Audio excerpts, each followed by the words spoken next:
Hello, everyone, and welcome to the World Health Network Long COVID Symposium. I am honored to be moderating this event alongside Dr. Geraldine Hamilton, a member of our expert advisory group, the WHN COVID Action Group. I'm so glad all of you could join us today. So let's start with some housekeeping.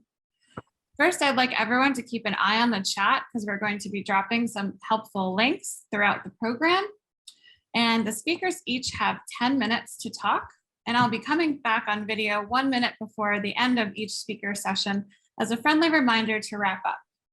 At the 10-minute mark, we will need to move to the next speaker. And then I'd like everyone to keep in mind while you're listening that you have opportunity to ask questions. So after every 3 speakers, there's going to be a question and answer session. And in those links in the chat, one of those links will be a Google form where you can submit your questions. We're going to be making an exciting announcement at the end of our event, so please stay in until the end. I'm going to turn it over now to Geraldine Hamilton to give a brief overview of our program today. Thanks, Geraldine. Thank you, Katie. I am delighted to be here with you all today. We truly have an incredible program. We will hear from experts across the globe about long COVID, how it impacts our health, impact on patients, and why it matters. I would like to give a special thanks to Dr. Gunhild Nyborg and to Vincent Bruch for bringing this wonderful event together, and to all the amazing team at the WHN who have truly worked so hard to make it all happen. We also have, we'll be sharing information and in the links as resources that you can access at the WHN website. Please go check it out. And with that, we would like to get us started. Let's go. All right. Thank you so much, Geraldine. So first, we're going to be hearing from Dr. Gunhild Nyborg. Dr. Gunhild is a researcher at the New England Complex Systems Institute, where she studies long COVID mechanisms and implications for society. She is an MD with clinical background from general practice and geriatrics and holds a PhD in epidemiology and a bachelor's in economics. Her work has focused on drivers of autoimmune disease and T-cell surface markers at Oslo University Hospital, Norway. Gunhild is a member of our WHN COVID Action Group as well. Thank you so much, Gunhild, for joining us.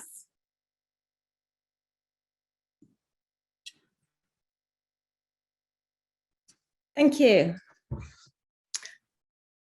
It's a pleasure to open this symposium on long COVID, featuring so many speakers, so well-versed in the absolute forefront of current knowledge. They will all speak to different aspects of this new condition. And I will start by giving an overview. So, what is long COVID? To better understand, the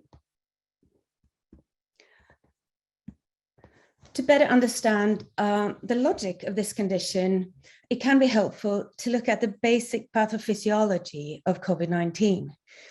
Because we now know that the SARS-CoV-2 virus enters the cells of many organs of the body.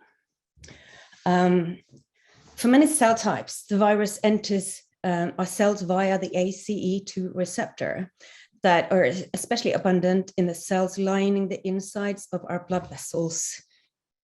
And you can see those cells here. And of course, they are everywhere in the body. And thus creating inflammation and dysfunction here. But we also find the ACE2 receptor in the cells of the intestines, heart, kidneys, airways, eye, gallbladder, testicles, ovaries, and placenta. So the virus enters cells in all these organs. But in addition, it seems the virus can actually enter several types of immune cells via other receptors. There is some evidence that the virus enters our T cells using the LFA1 receptor, a receptor that the HIV virus also uses to enter these cells. And the virus can enter monocytes and macrophages using the FC receptor. And also our neurons using yet other mechanisms. So when we are infected, the virus can spread throughout the body. And from this, it's not surprising that we can see so many symptoms. More than 200 different symptoms of long COVID have been registered from 10 different organ systems. The SARS-CoV-2 virus affects all the body.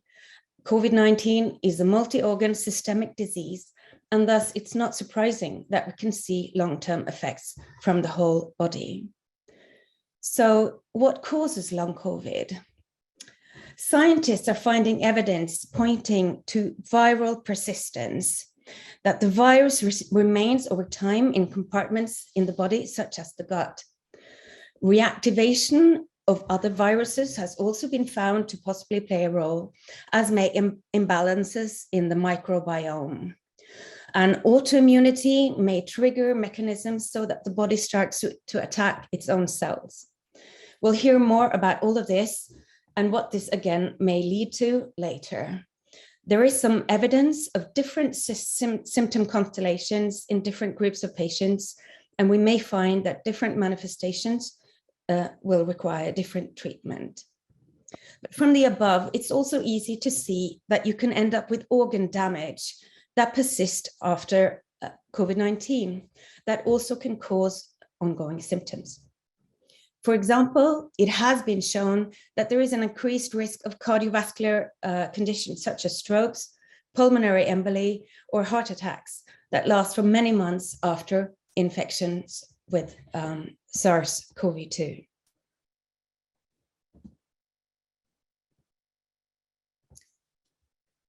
The diversity of symptoms and the fact that symptoms may appear after some time adds to the challenge of creating a clear definition to exactly what comprises long COVID. The lack of such universal definition makes it harder to compare different studies and to understand what long COVID is and how large its impact on society.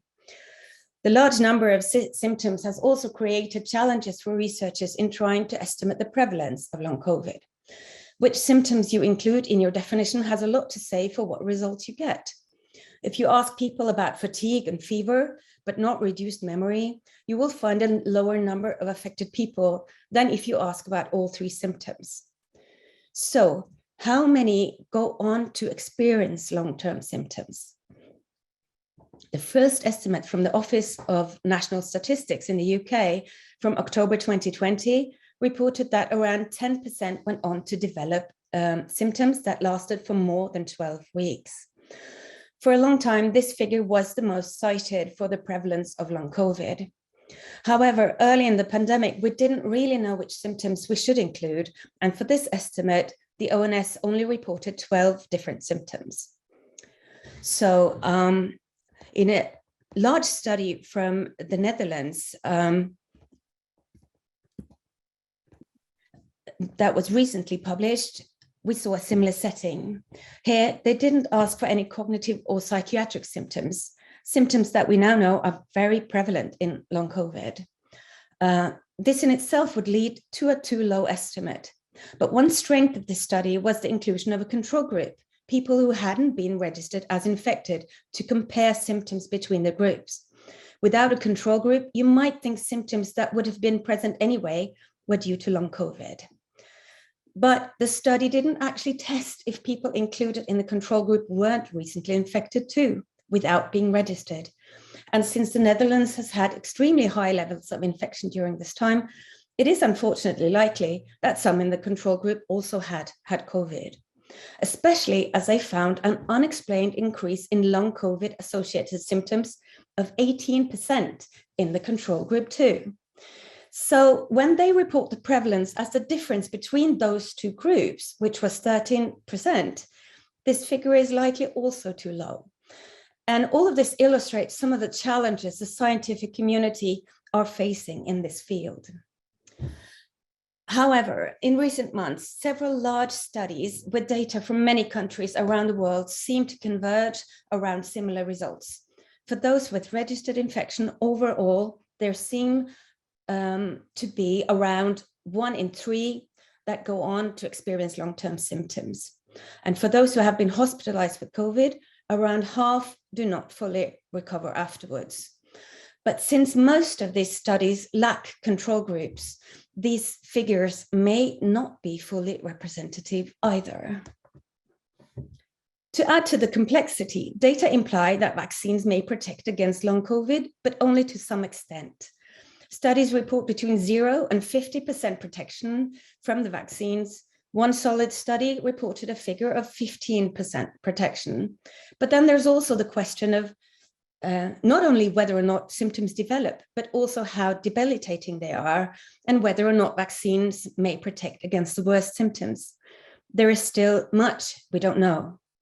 Also, we now have some data that imply that the risk of long COVID may vary between variants. So far, it may seem that the risk is lower after Omicron infections, but that due to the very high number of infections, the number of people affected continues to rise. In the UK, an estimated 3% of the whole population now report that they have long COVID symptoms. And among these, 1.5 million reported that this adversely affected their day-to-day activities. So, although the spectrum of severity varies greatly, it is becoming clear that quite a number of those suffering from long COVID have a high symptom burden. A large multinational study found that when comparing the average level of disability among long COVID cases with what is known from other conditions, the symptom burden was on average equivalent to the burden of disease for conditions such as severe neck pain, Crohn's disease, and moderately severe traumatic brain injury. So when you combine the great number of affected people with these sort of symptom burdens, you get a situation that very likely will affect both individuals and society in a multitude of ways for many years going forward. Thank you. Thank you so much, Dr. Nyborg. That was really wonderful. And next, we're going to hear from Dr. Robi Tamargo. Dr. Robi Tamargo is a clinical psychologist specializing in trauma and a decorated Navy veteran. In her private practice, she provides psychotherapy and assessments for children, adolescents, adults, couples, and families. On May of 2020, Dr. Tamargo was infected by COVID-19. She and her family moved to New York City in October 2020 to receive post-COVID care after her 5th hospitalization. Dr. Tamargo has participated in numerous long COVID studies at Mount Sinai Hospital, Yale, Massachusetts General Hospital. She is an advocate and expert founder of Mass Together America. Now we will bring Robi to the stage. Thank you, Dr. Robi. Hello. I would like to talk with you today about living with long COVID, and from the perspective of someone who is a trained mental health professional, as well as a PTSD expert and a COVID long hauler. I'm battling something that is really incomprehensible as a patient who has been living on this sinister journey for 28 months. Medical professionals have been faced with an incredibly complicated clinical picture, one that is highly variable, caused by a novel virus that behaves unlike any known previously. I refer to the myriad symptoms as being on the corona coaster. I think it's important that we acknowledge that many patients have been gaslighted by their physicians because they were unfamiliar with what was going on because of the novelty of this virus. Many of my fellow long haulers have been told that their test results found nothing of significance, so their physicians stopped looking any further. They made a functional diagnosis as the person is suffering with anxiety. Unfortunately, that leaves people who are very sick feeling dismissed and hopeless.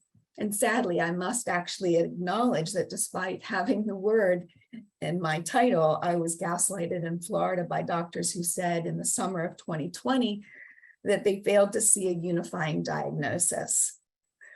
After 5 hospitalizations in 6 months and rapidly deteriorating health, I left and went to New York to this Center for Post-COVID Care at Mount Sinai. I was there for 11 months. Fortunately, I had the resources to relocate and seek care. What I hadn't expected, and I really had to come to terms with, was that I would not receive actual treatment. There was no treatment. There was only symptom management. In retrospect, however, I feel very fortunate to have been a part of so many studies. No part of my body was left unexamined. I received considerable encouragement and support from my huge team, and they acknowledged that their patients were being gaslighted, and it was their goal to validate us and create an individualized care plan. The physicians all said, we're learning from you as we go. We're here to help you in all the different disciplines that you need. And in many instances, as you see this list of specialists that I had, I would have 2 or 3 subspecialists within that particular area. Prior to contracting COVID-19 for the first time, I was a very fit and active person until I awakened 2 hours and 20 minutes late for work, and I was very ill. Here are the classic symptoms. Almost 3 years into this pandemic, physicians around the world are starting to acknowledge that traditional tests don't reflect the severity or length of illness that long COVID patients are experiencing. I learned that firsthand when I got to participate in a study using a 7 Tesla MRI PET. 1 year after my initial illness, almost to the day, I still had visible ground glass opacities, bilateral apical and basilar lesions in my lungs, and pleural effusion, none of which were appreciated by my initial physician, who said I simply had asthma and was unwilling to allow me to have a CT of my chest. I still struggle with hypoxia. In the picture you see here, these were actually just taken this past January and February when I was in the hospital. And I think it's really important to understand that I was 18 months post-acute COVID, and I was still suffer with respiratory impact. The studies that I participated are in this very fancy machine you see here. This is where it was realized that I had injury to my brain, my bones, my heart, my lungs, my right kidney, my liver, and my gastrointestinal system. The other 3 photos are from my hospitalization in January of 2022, where I spent 40 nights in the hospital because I developed Guillain-Barré syndrome.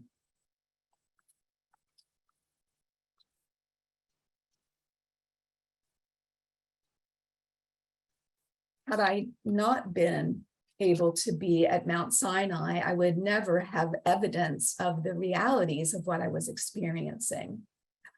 This next slide is a really important slide because I went ahead too fast.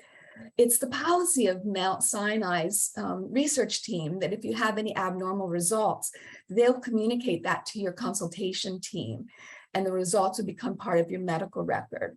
So I'm very fortunate to have that. Everyone collaborated with me to make decisions about medications to try.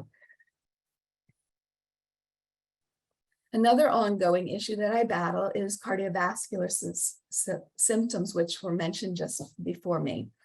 Here's some photos of my journey.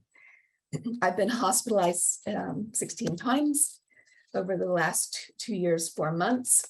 And I was hospitalized. This was my 3rd hospitalization when I was admitted on August 4, 2020, 3 months into my COVID illness.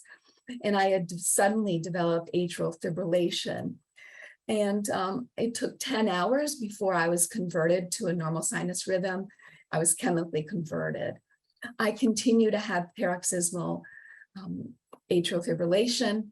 And the slides with the 47 and the 194 are recent slides.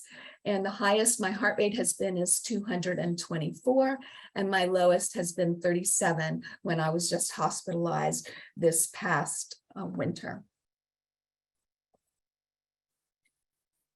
These slides talk about some of the autonomic nervous system symptoms that continue to persist to this day. I was diagnosed with Guillain-Barré syndrome, and I had all the very typical symptoms of that. And I'm still experiencing a number of symptoms.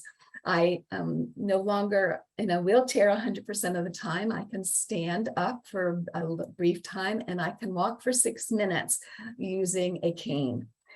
And so I've made some tremendous progress. I can use my hands. I can't hold things very well, but I'm making progress. I still have hypoxia, and my weight fluctuates. My lowest was 96.8 in terms of my weight. Right there, it was 97.7 when I was in the hospital in February. And my body temperature fluctuates as high as 105 down to 96. So I have a tremendous fluctuation in my autonomic nervous system arousal. I struggle with postural orthostatic tachycardia syndrome and orthostatic hypotension, and you can see my blood pressures there. These were, again, very low and very high, all in the same day. It's important to mention that we've yet to confirm the cause of long COVID.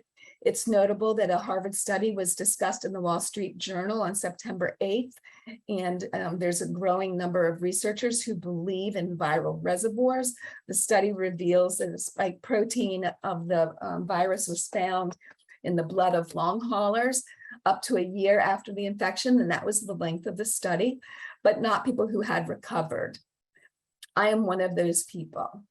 The data suggests that viral reservoirs may be provoking the immune system in some patients, causing blood clots and inflammation. More research definitely needs to be done. There are some people who have found fragments of the blood in long haulers like myself. In this slide, you see that I am experiencing a rash. I have had many, many rashes. And in the picture of my foot, that was just in May when I developed another blood clot in my body. This was a popliteal blood clot and behind my left knee. So I've been on Eliquis since the beginning of when I was hospitalized, and nevertheless, I am breaking through that medication with blood clots, and my D-dimers were normal. So very interestingly. So the next sort of area of my symptoms is this constant state of allergic reaction, muscle spasms, stabbing pains, GI symptoms that are crazy, and then the blurry vision and very uncomfortable eyes. And this slide is 55 symptoms of long COVID. I have all but 9 of those symptoms and others that aren't on here. And I wanted to draw your attention to a slide of a study that's in the references by Hannah Davis. She's a COVID long hauler, and she identified 203 symptoms that we have been experiencing. And like the speaker before us mentioned, there are a lot of symptoms that aren't being asked about because people didn't know we needed to ask about them. The psychological consequences are really quite significant. And so I wanted to— 1 minute, Robbie, Dr. Robbie, 1 minute, we're almost at the end here. Thank you. We're almost at the end. I have experienced the 3 in red: anxiety, PTSD, nightmares, where I'm screaming out loud. My entire family hears me screaming, "Help me." And I had a hallucination that involved a goose and a duck visiting me in my bedroom. So I wanted to share where this comes from. I have a beautiful backyard where I have lots of geese that visit and lots of ducks. And in the top corner, you see this beautiful family of ducks born this summer. And I want to know this: why did anyone think this very scary bird, who would certainly cause me nightmares, should be who delivers our babies? So takeaway: Long COVID can damage any organ at any time. Long COVID is not brain fog, it's cognitive impairment, and COVID damages our immune system. Resources, Survivor Corps, fantastic organization, very large all over the world. They have great resources for survivors as well as physicians. Masking Together America is another fabulous resource. We have to do something to mitigate long COVID. Masking is, in addition to vaccines, will be helpful. And the last slide is my references. Thank you very much for your time.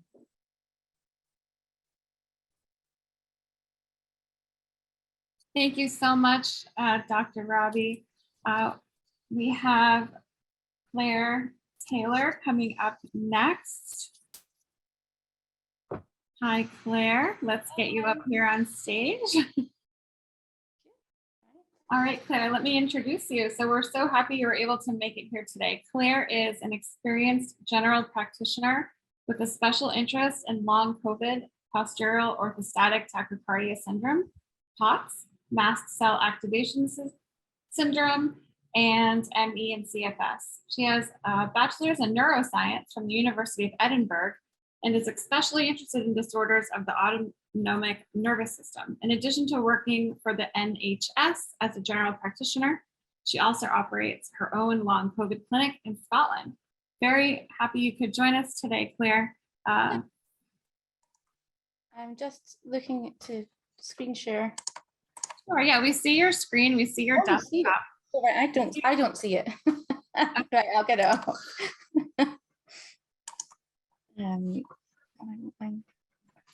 Thanks. Yes, technology can be not so fun, huh? Yeah,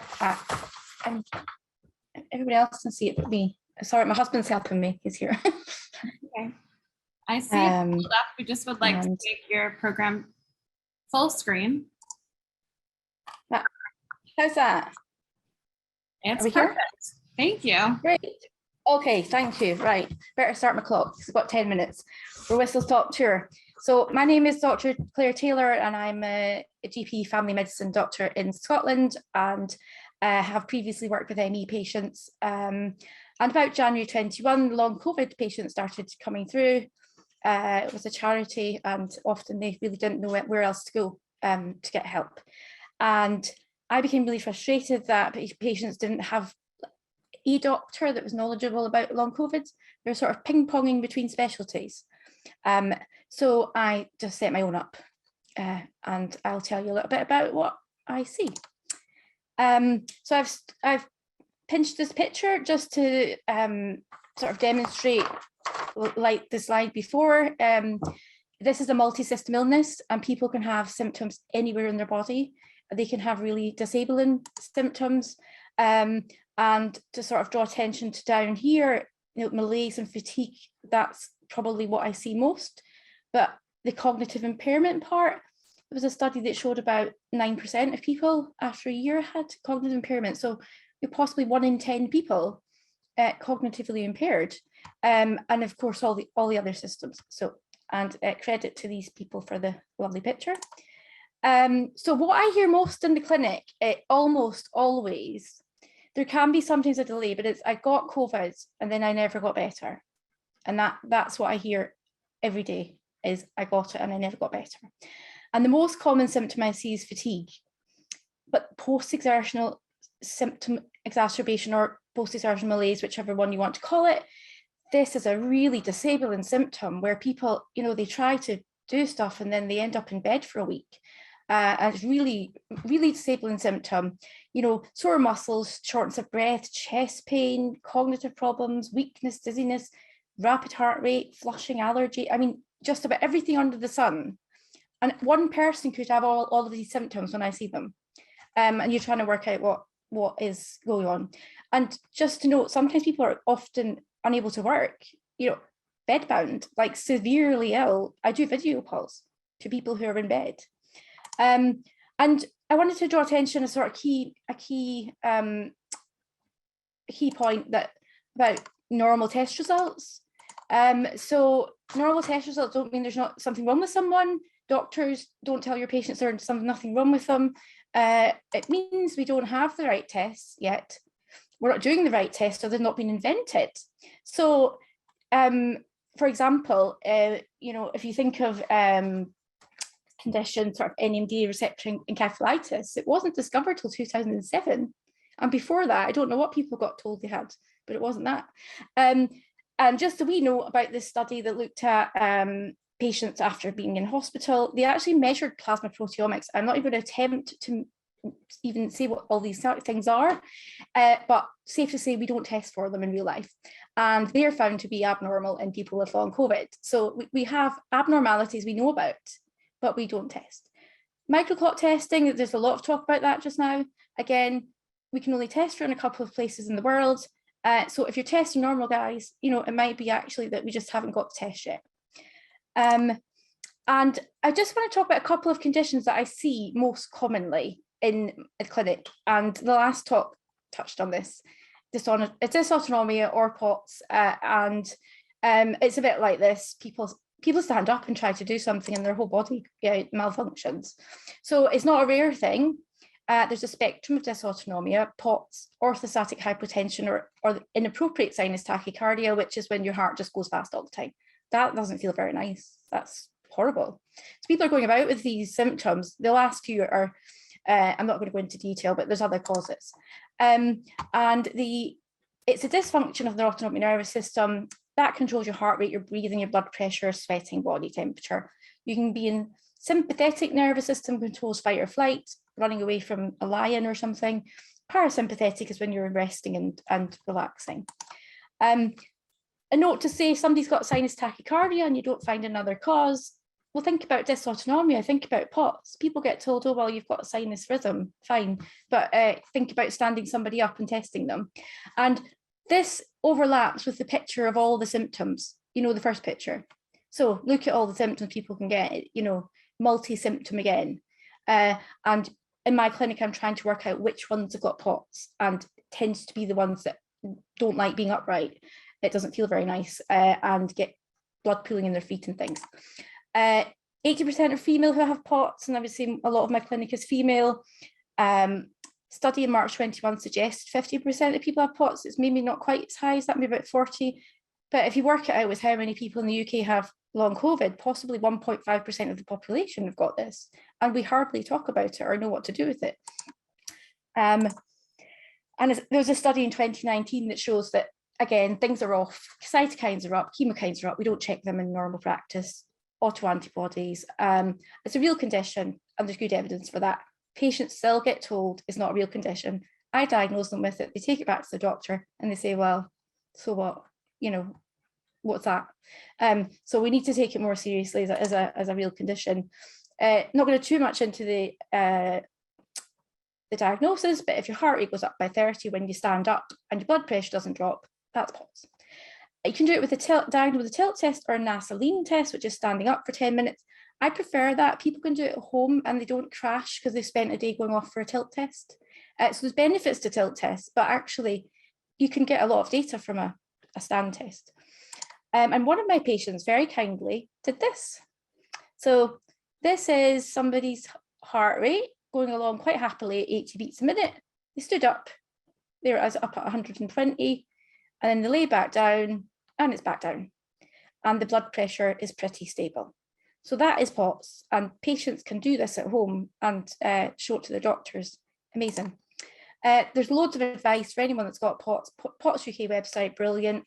Fluid can reduce your heart rate, increasing salt, compression stockings, and there's medications available. Another patient, not my patient, but Harry Carroll donated this to me, thank you very much, to show what happens when you take salt with POTS. So that's her lying down, that's her standing up, and this is pre-salt, this is with a little bit of salt, and this is lots of salt. Look how much her pulse has come down. Amazing. That's not even with medication. So thanks for donating that to my talk. And then the other condition I wanted to talk about was mast cell activation syndrome. This is where people react, either they have too much histamine or the histamine is inappropriately released. They come from mast cells, little cells in the blood, first line of defense, and long COVID seems to do something to that part of the immune system where they just start piling out histamine. And again, multi-system symptoms. People are often told they're anxious, and triggers vary between individuals. Anything can set it off, and sometimes nothing. So my patients aren't doing anything and they're getting symptoms. And this is the symptoms, again, like the other ones, huge amount of symptoms. If this is available afterwards, you can have a read down them all, but flushing, fatigue, headaches, alcohol intolerance, etc. It's degranulation of mast cells. They release loads of things that are not very nice: histamine, heparin, cytokines. There are tests you can do, but they can still be normal if you've got the condition, actually. So it can be helpful, but sometimes not. No agreed diagnostic criteria, tests from the libel. So if you've basically got a syndrome that looks like it, and then you clinically improve with the treatment, we can say you've got MCAS. Management, low histamine diet helps some people. Then you want to block all these histamine receptors, stabilize the mast cells, avoid the triggers, and hopefully somebody's in a better position than they were before it. Another wee word, key point, guidelines are not tramlines. The nice long COVID guideline that we use in the UK, this is the bloods that are on it. I've never seen a raised BMP. I've done loads, there will be, but you know, it's, to me, it's not as important as we don't do a D-dimer, it's not on it. And you know, we need to find clots basically. And in my clinic, I've now got people who 2 years into the pandemic have got negative blood tests for clots, normal scans for the traditional scans we do, normal CTPA. You find the clots on a VQ scanner, which we hardly ever do. And there was a paper here was talked about how they found extra clots on dual energy CT. I've been trying to find out if there's one in Scotland. I'm not sure there is. And so we need to find these clots. So, you know, we're treating things like MCAS, we're treating things like clots, which is great. As a doctor, it's really frustrating for me because I want to put everybody through a scanner. And as patients, it's frustrating because they have waited now 2.5 years for treatment. And I think we need to move quicker. And I'm really pleased to hear we'll be hearing from people later on talking about this sort of thing. Yeah, patients don't have years to wait for all of these trials that are all about to start. So if you're going to take anything away from the talk, find the clots. Guidelines are not tramlines, and normal tests don't mean there's nothing wrong with you. The end. Exactly 10 minutes. Thank you so much. No problem. Whistle top tour. Thank you so much, Claire. All right. So next we're going to move to Dr. Binita Kane. Dr. Binita, I'm going to bring you up here. Here you go. Hi. Dr. Binita is a consultant respiratory physician and honorary senior lecturer at the University of Manchester in England. She is a member of Independent Sage and a champion for the charity Long COVID Kids. We're really pleased to have you today. What can you see? Can you see my presenter view or the slideshow view? Did you see anything? I do see your view. I see Taj Mahal. It looks like a working view, not the presentation view. Okay, let me just stop sharing my screen just for a second. Okay, let me just try something else.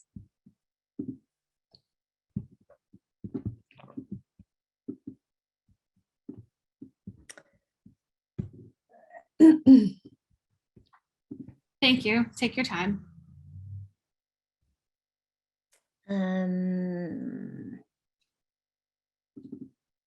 Is that working? If you just play, oh, I see, it's overlapped. Interesting.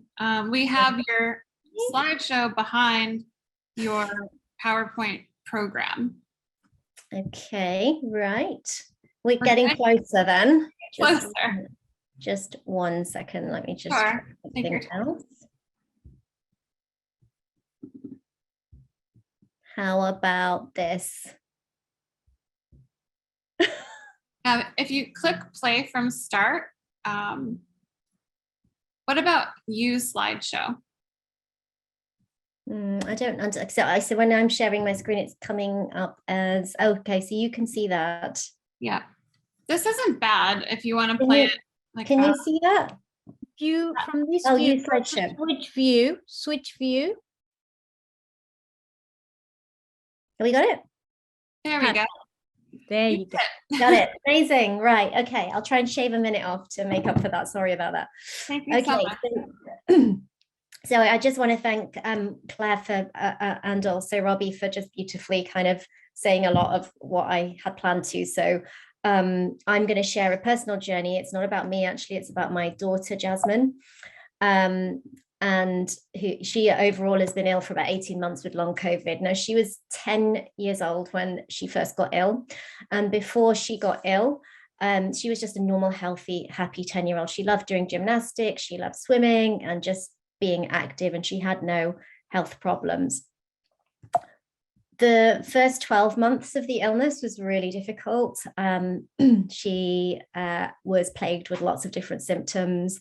She had a lot of symptoms we've already discussed: severe fatigue. She needed a wheelchair for long distance, and it affected every part of her life. And she could barely go to school, and she really lost everything. I'm pleased to say that over the last 6 months, there has been a steady but slow but steady recovery. And we've got her to the point where she's now back at school full time. And I'm going to just talk a little bit about how we got here. So just to go through the timeline, as I mentioned, the initial illness was in January of 2021. And a bit like Claire said, she got ill with a pretty mild illness, but just never got better. So she was left with fatigue, and about 3 weeks after the initial illness, she developed very severe abdominal pain, was rushed into hospital. I thought she had appendicitis, had all the tests. And like we've discussed, the tests all came back negative.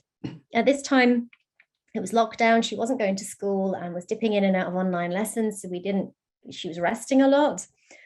And the real turning point was when school started again in the March, and she went back full time, even though she wasn't quite right. We felt that was the best thing. And in hindsight, what then happened was this now what I understand is a boom and bust cycle. She would go in, it would just be too much for her. Then she would crash. And this would happen every 10 days, 2 weeks, she would have a crash until about the April when she got really poorly. And this is when we got her assessed by pediatrics. And I'm a doctor, so I'm able to access healthcare quite quickly, because one of my colleagues in the hospital saw her, which we were really lucky. But she had this whole raft of tests and they all came back negative. And so they said, well, she's got ME/CFS, go off to the clinic. We then decided to focus on her health and removed her from school. And that was a really difficult decision. We then waited several more months to get into the ME/CFS clinic while she was just ill and at home. School attendance at this point was about 20% because she could go in maybe an hour 3 times a week, if that. And we went to the clinic, and now we're getting towards sort of September, October, and we were offered physio. And we followed the advice, but unfortunately, the advice led to her crashing further. And at this point, we disengaged from the clinical service, from the NHS. Everyone was very nice, but we were despairing that our child was very sick and we weren't getting any help. And so at this point, I say we go a little bit off piste. I had started connecting with international researchers, people like Resia, who's going to be on the call, on the webinar later, but other people in Germany, South Africa, elsewhere. And we started looking at alternative treatments based on the science and based on what we know. Now, because I've only got 10 minutes, I can only focus on one aspect. So I'm going to focus on the thing that really made the biggest difference for us. And that was in February this year, we flew over to Germany. And this here is Dr. Beate Jaeger, who is now quite famous in long COVID circles. So we went to the Mulheim Clinic This is Dr. Asad Khan, my very good friend and colleague who helped facilitate that. And you can see Jasmine's in a wheelchair. She's looking pale and withdrawn. And we had her blood test done, her research blood test that you can't get on the NHS, or as has been mentioned, is only available in a few places in the world. And she had microclots. And these are her platelets, which were extremely clumped together and very, very abnormal. Now, why does it matter? What is this clotting, abnormal clotting doing in children?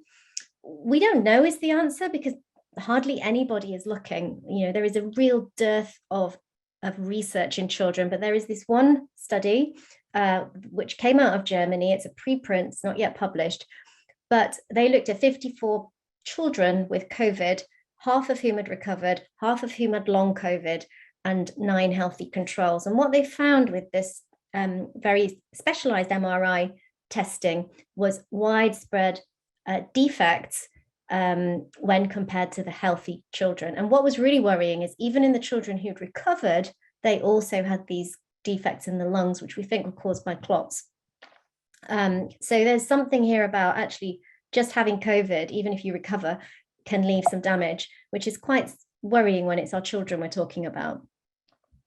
And there is overwhelming evidence from the adult world now that a very key underlying mechanism in long COVID is the inflammation of the blood vessels. It's not the whole answer, but it's a big piece of the puzzle. It's a thrombotic vascular disease, so blood vessels and clotting.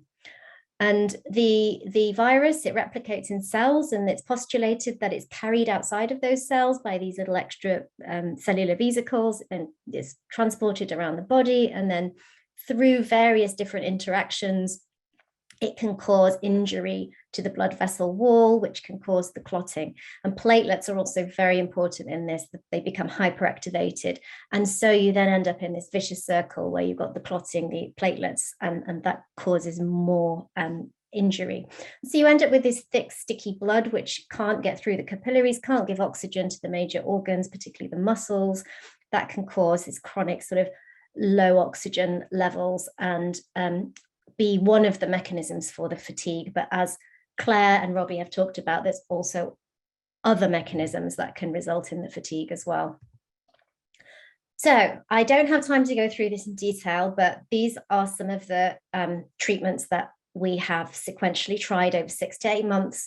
We've been to Germany 4 times since February at quite a lot of expense to tweak the combination of things, but we have used sort of some of the simple stuff like the supplements and the vitamins that's for inflammation.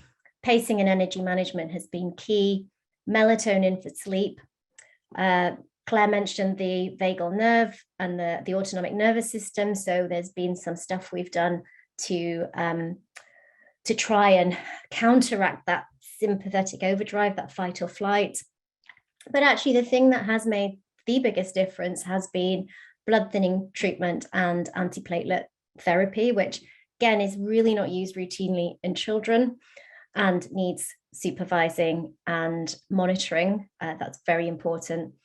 She's also had some of the probiotics for the gut, and more recently been started on a drug that will stabilize the endothelium and, you know, dampen down some of that blood vessel inflammation. And I must stress, this has been me as a consultant with advice from world experts at every step. I've got an Italian pediatrician, South Africa, Germany, and others where we have sort of all discussed how we manage this. And what I really want to do now is bring this research and bring this treatment to other people. And what has worked for Jasmine may or may not work for another child. And that's what we really need to understand.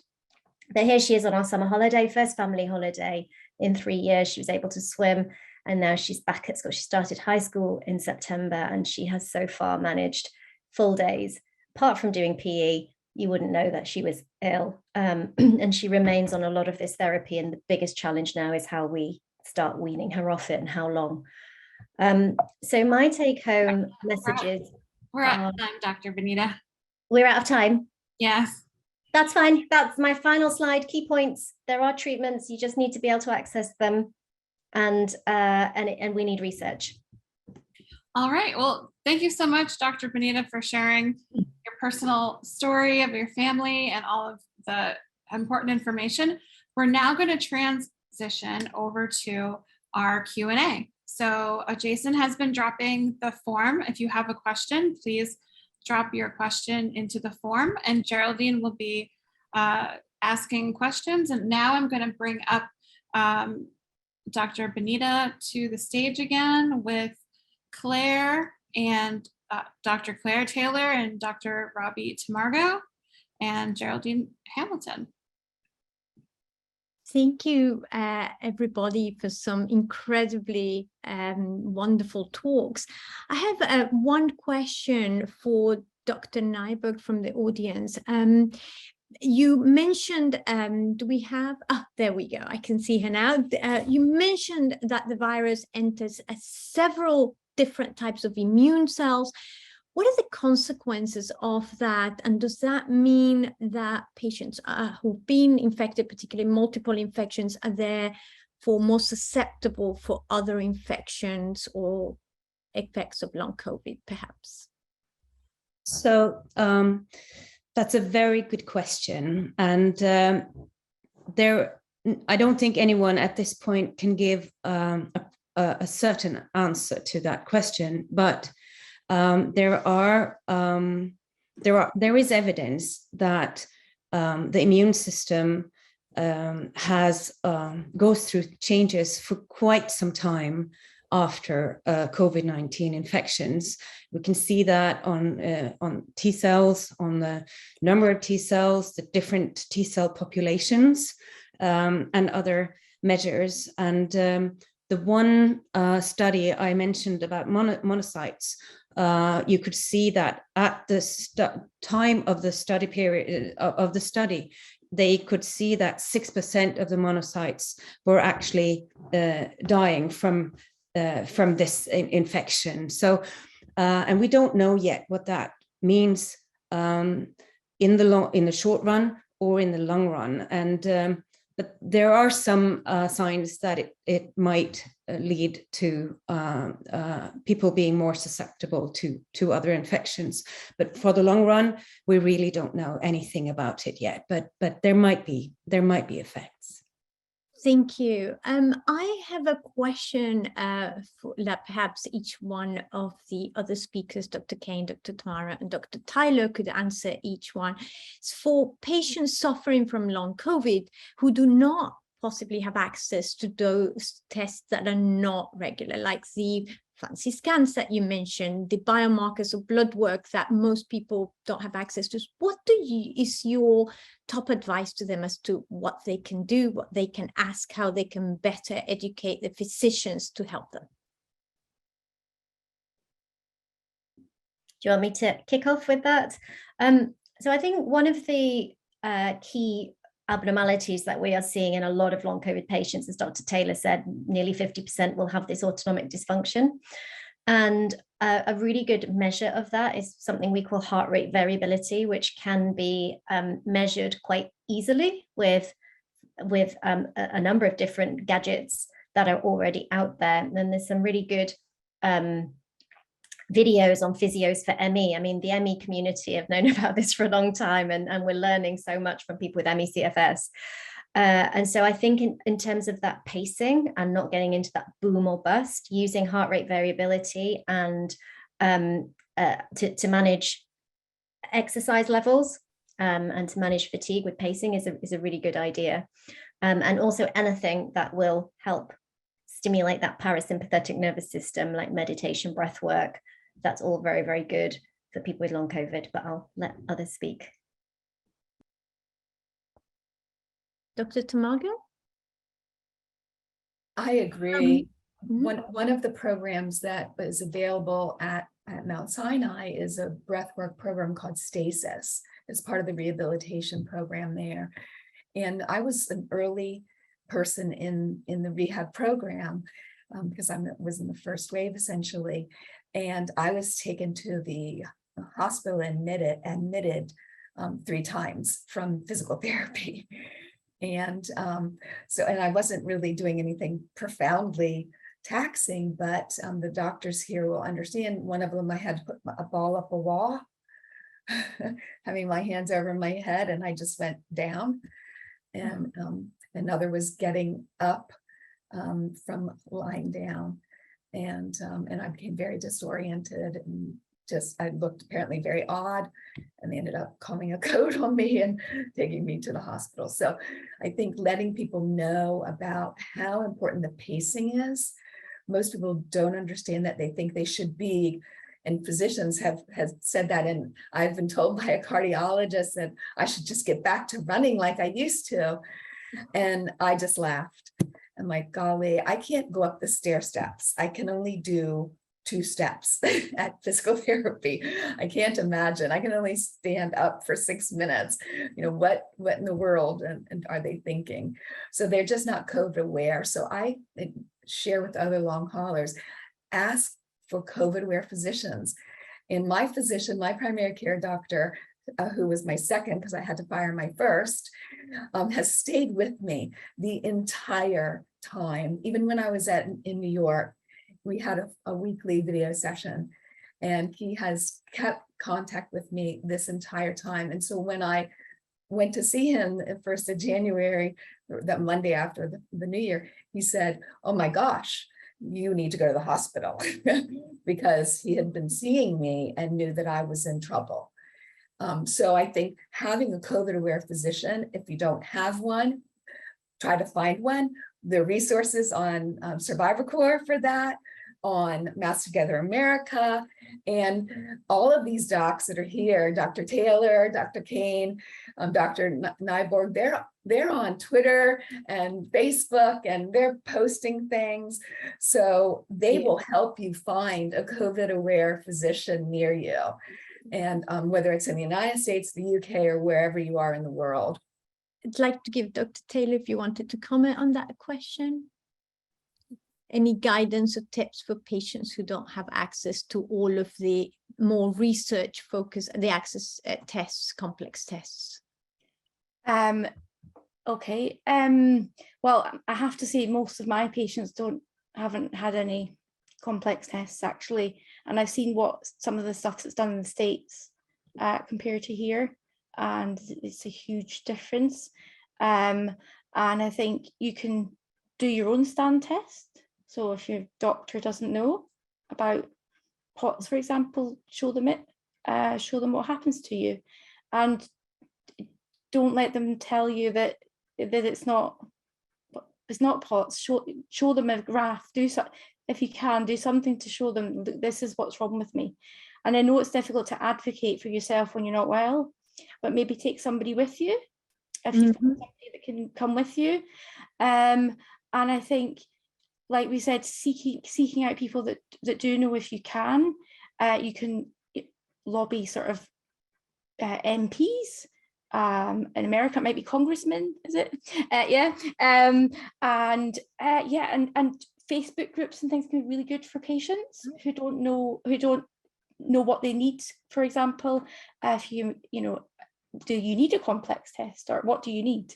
So I would say to make use of all of that sort of thing as well. Thank you so much. And we have many more questions, but we have to move on to the next session. We have captured the questions so we can always share them later. Thank you, everybody. So handing it over to Katie, who will introduce our next speaker.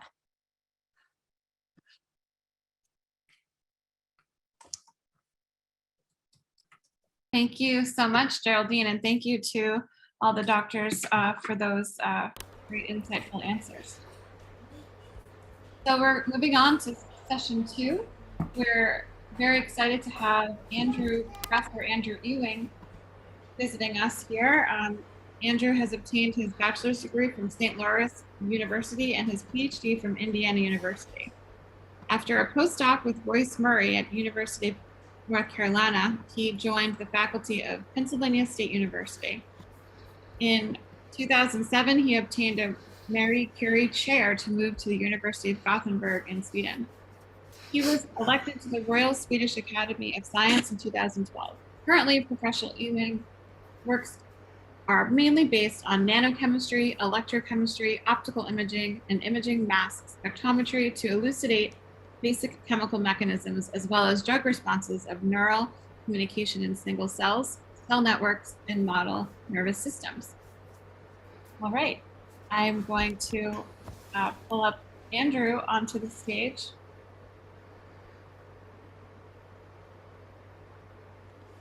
Okay. Go ahead. Okay, thank you for the invitation and happy to be here. I'd say great talks, but they're really almost depressing. I mean, it's this whole area. There are long-term effects of COVID on the brain, and I think we all know that. We've heard some of this already. A little bit of a summary here is SARS-2 might attack certain brain cells directly, and this is a big issue people fight about. Reduce blood flow to the brain tissue or trigger production of immune molecules that can harm brain cells. And it's the latter one that I think is going to end up being the worst, but we'll see. Memory loss, strokes, and other effects on the brain occur. Some neurological symptoms and damage are the result of the body's own immune system overreacting. A beautiful paper just out this summer came out in a preprint in January by Iwasaki and co-workers showed that very nicely in a mouse model relating it to humans. COVID survivors have 10 to 15 times higher risk of considering suicide at year one, at 1 year after COVID than 11 million control patients, and that's in this reference down here at the bottom. Just some staggering things, and I mean, I could go on, but I've only got 10 minutes or 9 minutes. Oops.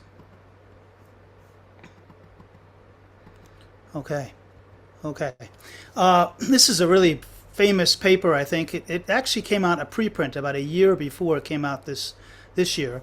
I was reporting on this earlier, and then it changed a bit. It was a lot of fighting because people didn't want to believe it, especially people who had COVID. Scientists that had COVID didn't want to believe that their brains had shrunk. But basically, this paper used magnetic resonance imaging to show that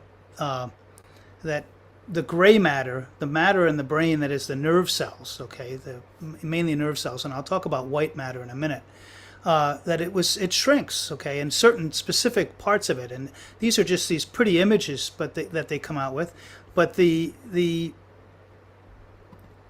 are spots in the brain where they're actually seeing shrinkage, and they localized with their imaging technique on these brains, and these are all human brains. So they looked at these, and they had patients before and after COVID, so that they had imaged, and they brought them back in this a large biobank project that they had already had set up, not realizing that COVID was going to come along.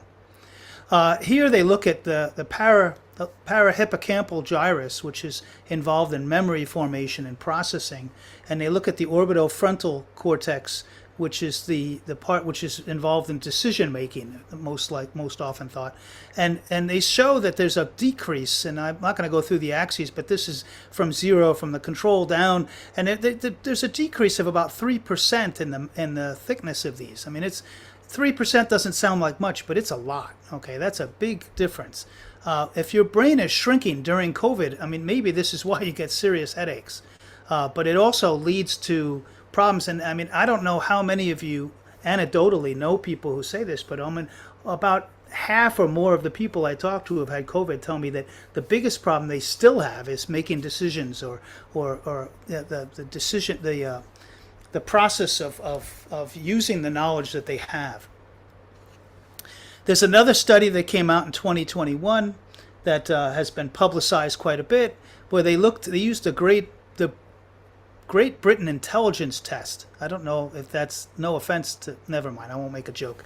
But they looked at 81,000 plus patients and with different symptoms of COVID, and they had these people had taken the intelligence test before and after. And this is the original Wuhan version of the COVID, and they found that there was a decrease in their IQ in this intelligence test, and it's a bit of a complicated series of things that they work on. That it gets more serious with more severe COVID. But it's shown in all, even patients that have very mild COVID. And the bottom line is this axis shows a drop of about 7 points in IQ. Okay, and they argued that, I mean, this amount is about 10 years of aging. This is what you usually lose in about 10 years of aging. What can lead to impaired neurogenesis in the hippocampus, which is the memory and learning area of the brain? Well, the cytokine CCL11 was shown in this Iwasaki, Monge, and co-workers paper in Cell that I mentioned before. This was elevated at 7 weeks, both 7 days and 7 weeks, but I show here after mild respiratory infection in mice. And it was also elevated with humans with brain fog. Very, very similar, right? Neuroblasts, these are cells that are formed during memory formation. These are shown to decrease, okay, with a mild infection in these mice, the mouse model. So it's really, we're getting more and more data that shows what the mechanism is, and it's not good. It's destroying cells. If you look at a nerve cells this is sort of a garden variety view, okay? They're really more complicated than this, but they have a cell body and then they have a place where they release neurotransmitters. And they have to send a signal down this part called the axon. And these axons in mammalian cells in our brains, a lot of the axons need to have faster transmission in order to work well. And so they create something called a myelin sheath. These are different kinds of cells. And this is white in a picture, okay? So they call it white matter.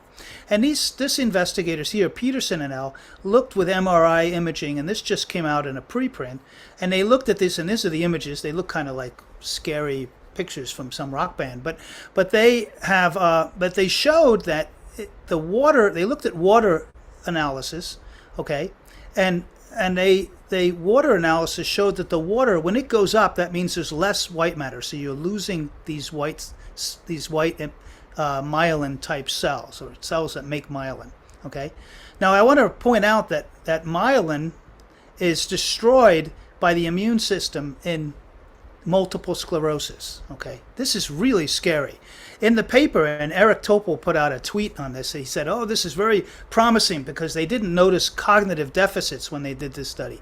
But the reality of it is, okay, that the future of these patients where they've lost this could be very grim. We don't know, but it's really a scary idea because we're talking about affecting a part of the system that leads to diseases like multiple sclerosis. And they observed this in 38% at a mean of 9.7 months after the COVID. Okay, is it recoverable? No one knows. Okay. Okay. This is a controversial set of data that was published from it's an American military study where they had patients that died for other reasons. But these patients, they ranged from 58 years old to, I think, 37 years old. So they call them young patients, okay? They're not the typical over 75 or whatever. And these patients, almost all of them had some kind of clinical problem otherwise, but all of the patients, and they looked at more, I forget the total number, but every single patient they looked at had these plaques inside which are characteristic of Alzheimer's disease. Every single one of them, and these are pretty young patients, okay? Now, the reason this study is controversial is because the patients, that you see the same types of plaques formed if your people are on respirators and really, really bad condition for a long period of time. But not all of these people were actually on that, although they did have other comorbidities, although I hate that word, comorbidity. But it's still a scary view to think about. So we don't know yet, but if this is happening, if we're forming plaques even in young COVID patients, then our future is on the line here. We're time bombs. This summer at the 8th European Academy of Neurology Congress, a study was reported. I haven't seen I've seen this written up in Medical Express, but I haven't seen a paper on this yet. But a study of over 900,000 patients, and and 43,000 positive. Positive cases had 3.5 times increased risk of being diagnosed with Alzheimer's disease, 2.6 times higher with Parkinson's, 2.7 times higher with ischemic stroke, and 4.8 times increase with intracerebral hemorrhage, bleeding in the brain. Yuck. I know, I got to finish up. Takeaways. Thank you. Thank you for that, for showing me, Katie. Even mild COVID can lower cognition.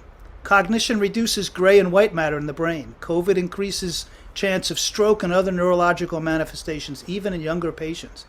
Simply put, COVID can damage the brain, okay? I'm scratching the surface here, but there's so much more out there. We need to address organ damage that is insidious, so not showing up in the symptoms of long COVID.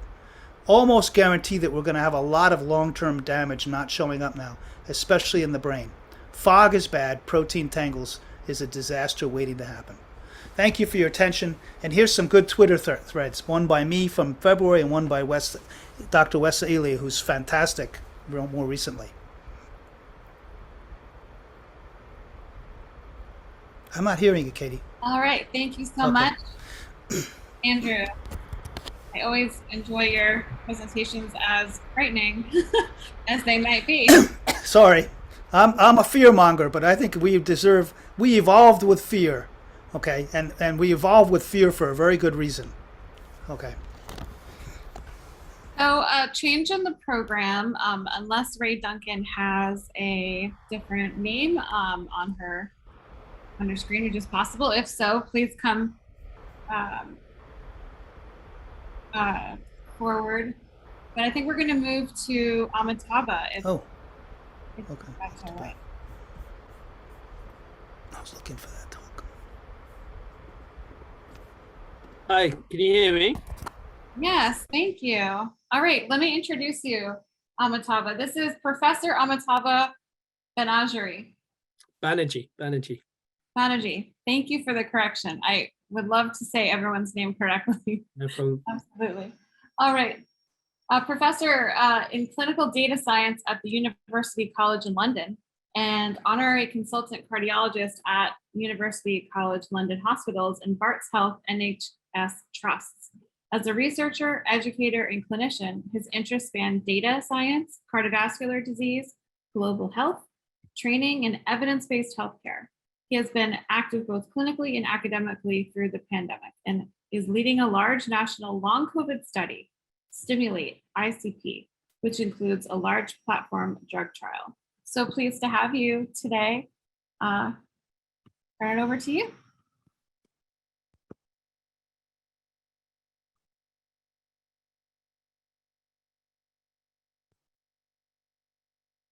Okay, it's evening time here, but hello everybody, whatever your time zone. Amitava is my first name, Ami for short. My email address is there, and Twitter as well. So my topic is the challenges and opportunities in clinical research in long COVID. These are my conflicts of interest. I have research grants from AstraZeneca, the National Institute for Health Research, BMA, which is the British Medical Association, UK Research and Innovation, European Union, and the important one there is that I'm the chief investigator of the NHR-funded Stimulate ICP study, which I'll touch on later. I'm also a trustee of Long COVID SOS. You may have seen this week the WHO statement that there's just in the European region 17 million people with long COVID in the last 2 years, and the WHO urging people to take this seriously. In the UK, you've already heard that the WHO definition of 12 weeks or more is met by at least 1.8 million people. The Office for National Statistics estimates, and we're coming close to 500,000 people with over 2 years of symptoms. And I think this fits the description of a syndemic. We've talked about pandemics, but there's syndemics which go beyond thinking of just infectious diseases, but more chronically. And just to orient you, this is as much as many other chronic conditions, if not more.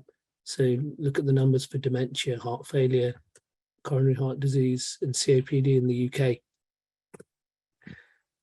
Now I think of things as I'm a data scientist, and I think of things in terms of where the data is missing. And this concept of the learning health system is useful, where you have science or research, you have how doctors, nurses, physiotherapists, other health professionals are providing care, and you have evidence and guidelines, and we've got gaps in all three.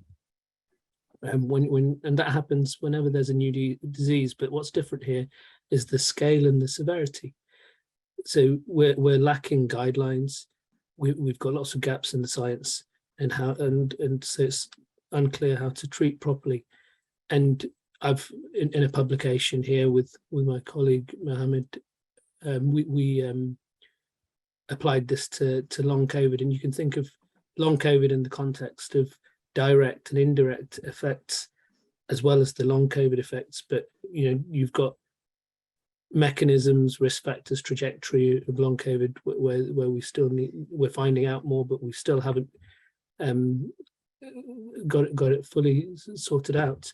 The evidence is needed in terms of guidelines for prevention, management, investigation, and where we want to get to ultimately is improving patient care and what we call integrated care, so treating people across the pathway, doing better at risk prediction. The one thing that's certain is in all of our countries that you don't get long COVID if you don't get infected. So there is a role for prevention, and this part of the continuum shows that we want to pick it up early, we want to assess early, we want to monitor early, we want to provide care early. I'm going to very quickly rush through this, but we've been working on this for a couple of years now.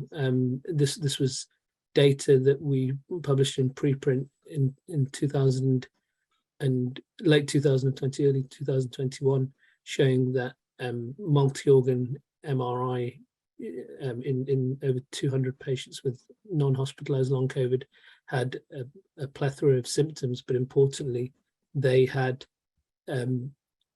organ impairment on MRI. I've just circled the myocarditis, so that's heart inflammation. Pink is ongoing severe symptoms. Black is where people have recovered from COVID, and grey was people who've not had COVID. And across most organs, the people who had more severe symptoms had worse MRI findings. We went on this just to show you the delays in publication. We I think put this in preprint in April of this year, where we followed up these patients, of which the original cohort was over 500, and then we followed up people who had MRI abnormalities, of which there were 330, I believe. And we, on the top of the slide here, you can see that in light blue is the baseline, blue is the 12-month follow-up. And the good news is that for all of them, the symptoms are getting better, but they haven't totally resolved. And here we've got the MRI findings where they were persisting to a large extent in at least a third to two-thirds of people. That's non-hospitalized. And hospitalized, we showed very early on. And I'm showing you this not to show off our work, but to show that the time it takes to do the research, publish the findings, and then to do something like it. Because we showed here that in hospitalized people at 4 months, this is pre-vaccination, at 4 months, 12% of people had died despite being discharged from hospital. 30% had been readmitted to hospital, and good numbers were getting new chronic diseases, diabetes, major adverse cardiovascular events, chronic kidney disease, chronic liver disease. So this has changed completely since vaccination has been introduced, but it's still worth paying attention to. The hospitalized COVID does lead to chronic impairment. That's the science side. The cover scan, the multi-organ MRI, is a way of assessing in a one-stop shop. I think Claire in the last session said that rightly that individuals with long COVID have been bounced around the system for different scans or so. This was the first approval of a diagnostic for help in mapping the effects of COVID in one place. And the UCLH clinic, where my colleague Dr. Melissa Heitman leads the service, so that's at University College London. She set that up in April, May of 2020, so prescient really. And since then, they take about a third of their patients are post-hospitalized and 2/3 are non-hospitalized.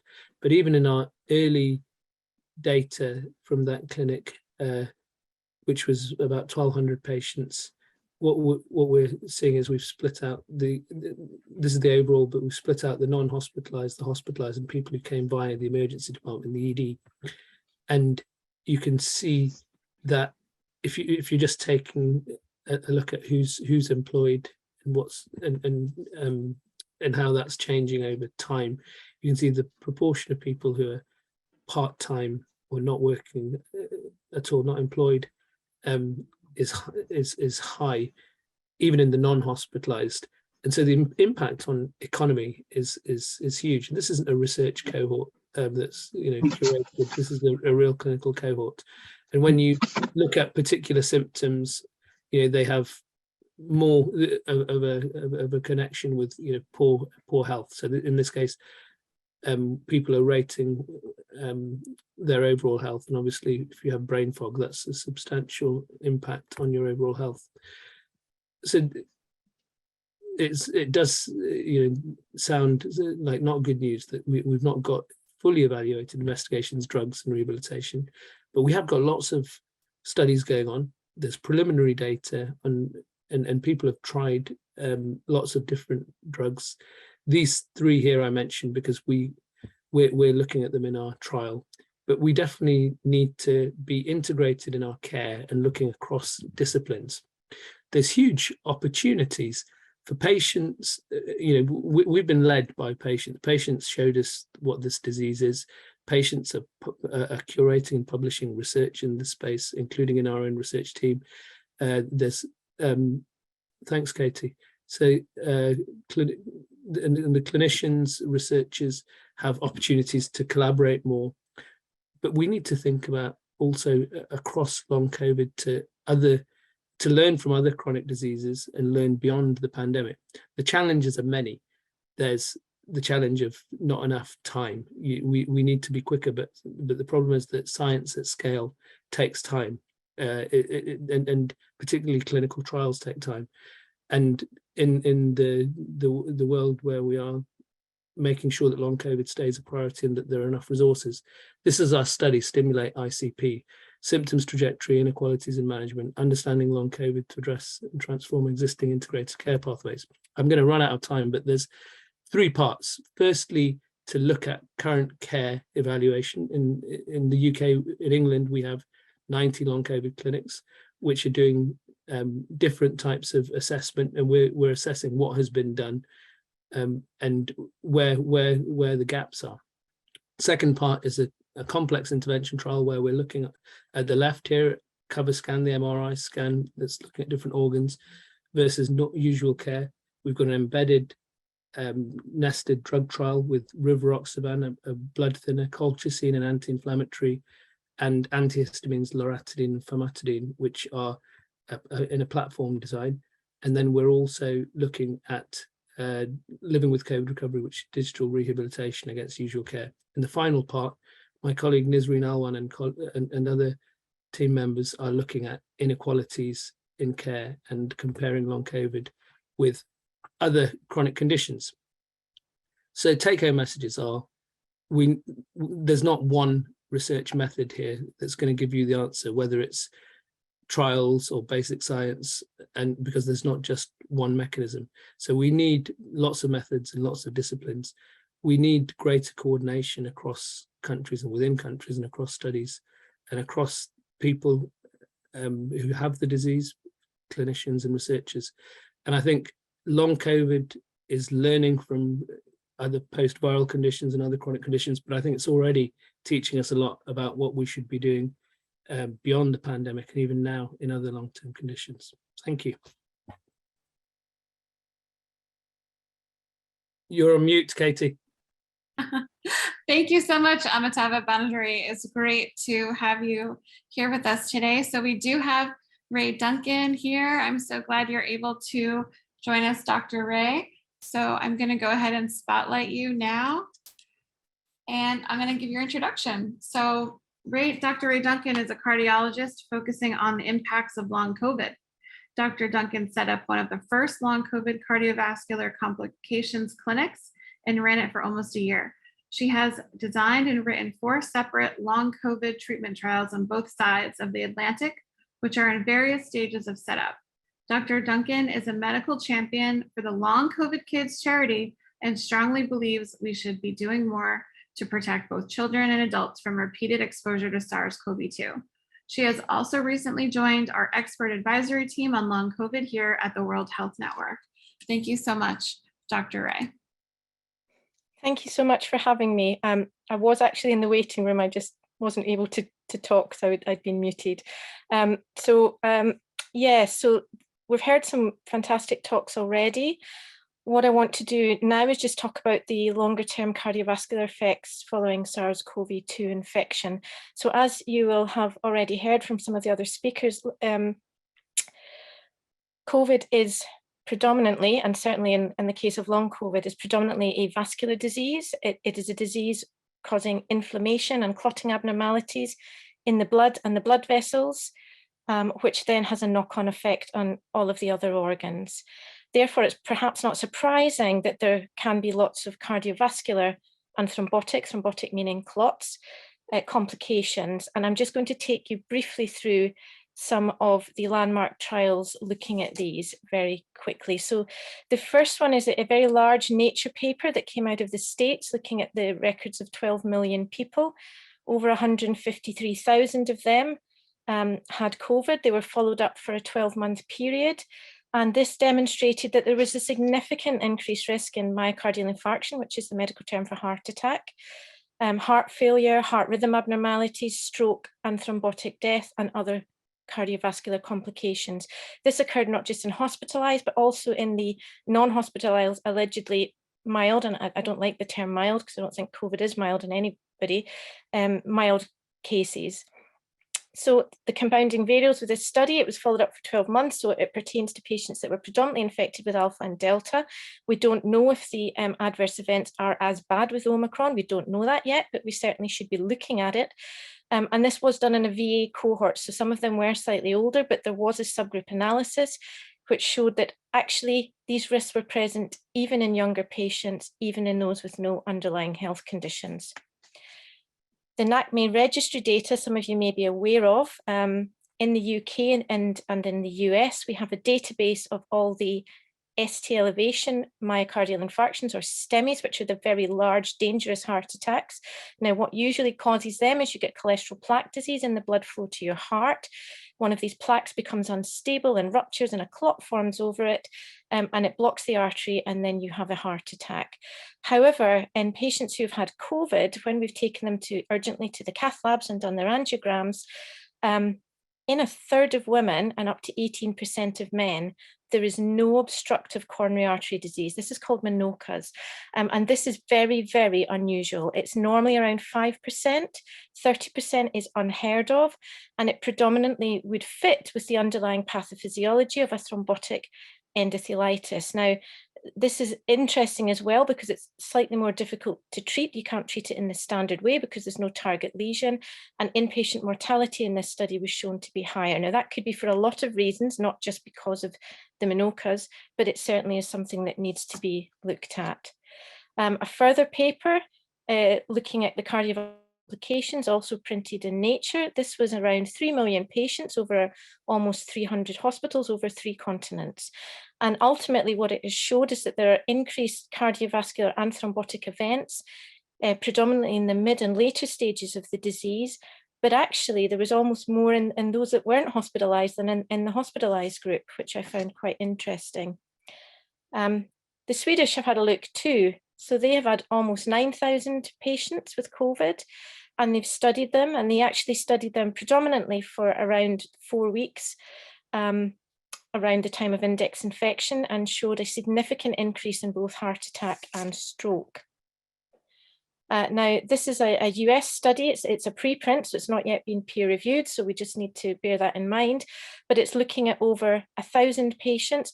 And what they're trying to do is get away from this concept that just because the acute illness it may be mild in some people, that actually the whole thing is mild. I don't think there is such a thing as mild COVID, if I'm being honest, because we have no idea of the long-term effects. And what this study has shown is they have taken all of these patients involved in it were non-hospitalized, mild COVID cases. Some were symptomatic, others were completely asymptomatic, and their COVID was picked up on routine LFT and PCR screening. And what they have showed is that the major adverse cardiac events, that's MACE, were still elevated even if you were asymptomatic from the index infection. And the predominantly the events were quite late as well. On average, 10 months, they followed people up for 500 days, 10 months after index infection. And there was also an increased risk of death, both in the symptomatic and asymptomatic COVID groups compared to non-COVID controls. So moving away from the vascular complications, cardiovascular complications of COVID, to the inflammatory cardiac complications of COVID. This is a paper that's just been published by Ike Nagal's group. He is an imaging cardiologist. One of the things that we can see is myocarditis, which is inflammation of the heart muscle. But again, this was looking at a group of patients who actually had mild COVID, allegedly mild COVID, and non-hospitalized. Now, they had lingering symptoms of atypical chest pain, palpitations, and shortness of breath, but nothing that would trigger a routine review for myocarditis or any other high-risk red flags. But when they did cardiovascular advanced image, and what I should say is the routine tests were normal, but when they did advanced parametric cardiovascular imaging on these patients, there was an increased T2 signal in the parametric mapping. Now, what that means is there was increased water content or increased swelling subclinically in the hearts. And this suggests that even in individuals who allegedly have not had an acute severe index infection, they may still be having subacute myocardial inflammation. And this is not from the paper. This is actually one of my own patients who I admitted on call, and I have permission to show you these slides. So this was an individual who came in on call with chest pain, and he was diagnosed with myocarditis. Now, interestingly, his echo was normal, but when we did his MRI, what we are seeing here, this is a T2 weighted sequence, and this white bit is swelling of the heart muscle, increased water content. This bit here is scarring of the heart muscle, and these are these parametric mapping techniques I've mentioned briefly, and what they're showing is diffuse inflammation and fibrosis before and after contrast injection. So that's all a little concerning. So loads of people have been infected. Now, what happens if you get reinfected? Well, unfortunately, the news is not good either. So this is a paper that looked at over 38,000 people that have got reinfection. And it showed that in addition to reinfection causing an increased risk of long COVID, it also causes a significantly increased risk of major adverse cardiac event outcomes. So cardiovascular complications, as well as neurological complications, kidney complications, bowel abnormalities, endocrine complications, hospitalization, and death. So where are we now? We're 2.5 years into the pandemic. The cardiovascular risk that we know of and have documented so far shows that there is an increased risk after infection of acute coronary syndrome, MI, cardiomyopathy, cardiac arrest, heart failure, atrial fibrillation, atrial flutter, postural orthostatic tachycardia syndrome and dysautonomia, myocarditis, pericarditis, pulmonary embolus, deep venous thrombosis, stroke, and TIA. But what is the potential outlook going forward? Well, we can't ever say for certain, but again, this is concerning. And the reason it is concerning is because we now know that COVID causes endothelial damage. The endothelium is the inner lining of our blood vessels. They become inflamed. That's due to partly direct viral invasion, partly inflammation due to cytokine release. Why is this important? Well, first of all, just to say there are lots of publications confirming endothelial dysfunction in COVID now. But why is it so concerning for us as cardiologists? It's concerning for two reasons. Firstly, endothelial damage is a major player and a key player in the development of long COVID, which Resia Pretorius is going to talk about later, so I'm not going to mention further. But also endothelial damage is the precursor event that causes the development of atherosclerosis. Now, atherosclerosis is the disease process in our blood vessels that causes cardiovascular disease, specifically heart attacks, angina, stroke, vascular dementia, and peripheral vascular disease. So that is worrying. So in summary, take-home messages is SARS-CoV-2 is not and never has been just a cold. There is clear evidence of cardiovascular and thrombotic adverse events in acute COVID. There is clear evidence of cardiovascular and thrombotic events in the medium term for the 2.5 years that we've studied this. But there is also evidence suggesting that we may have a bigger problem and that we may have a significant risk of longer-term cardiovascular complications mediated through endothelial dysfunction. And this needs urgent research. It needs urgent research because we need to know, is everybody who gets infected with COVID getting endothelial dysfunction? And if they are, is it healing or not? Because so far we have 605 million people in the world that have been infected with COVID globally. If the endothelial dysfunction is not healing by itself, I am very concerned that we are going to see a tsunami of cardiovascular complications, including heart attack, stroke, and vascular dementia over the next few decades. And I think removing all legal COVID restrictions, sorry, I don't know what's happened here. Oh, we're just coming up at time, so. Okay. I think this has come off. Yeah, here we go. Apologies. Removing all legal COVID restrictions before we understood the long-term health consequences may be our undoing. Unfortunately, we also know that reinfection worsens outcomes. And so there is really an urgent need to try and reduce reinfection on a global scale. Learning to live with COVID, knowing what we now know, cannot involve learning to accept reinfection every 6 months. Look, I have seen myself the torn endothelium floating around the bloodstreams of individuals who've been infected with COVID once or twice. I do not know what these blood vessels will look like after the 10th infection, and it worries me. So there is an urgent need for sensible discussions about public health mitigations to reduce the risk of reinfections, and the need for clean air most certainly has to be up there, particularly in schools, particularly in hospitals, and particularly in large indoor venues. There is also a very urgent need for funded research trials into cardiovascular risk going forward. But one of the good news is once we look at this, and we need to get this funded, and we absolutely have to release funds to do this, is that there are drugs already available that can potentially modify these risk factors and can potentially treat these risk factors and can potentially be used for primary prevention. I'm going to stop there. Thank you very much for your time. Thank you so much, Dr. Ray. It's always good hearing from you. We are going to move on to a question and answer session. So if you could navigate over to the chat, if you have a question in mind, please submit your question. And I'm going to pull up our last three speakers, Professor Andrew, Dr. Ray Duncan, Professor Amitava Banerjee. Thank you. And our host, Dr. Geraldine Hamilton. Thank you, Katie, and thank you for incredibly wonderful yet horrifying talks. But we need to know this information, and I'm glad you guys are sharing it. So I have a question for Professor Ewing. The brain effects that you describe, do they get progressively worse? Do we know yet? Are they similar to what we see in other neurodegenerative diseases such as Alzheimer's, where patients get progressively worse and there's not a lot we can do, or do we have any data yet on that? We're early in the game, but I mean it's likely that they're getting worse. It's some of them are getting worse and some are getting better. Okay, but we don't really know. But I mean the brain is depending on what happens in terms of damage, it doesn't repair. So some things can be compensated, but you're not going to repair. If you've got protein tangles forming in the brain during COVID, this is something that's going to show up years or decades later.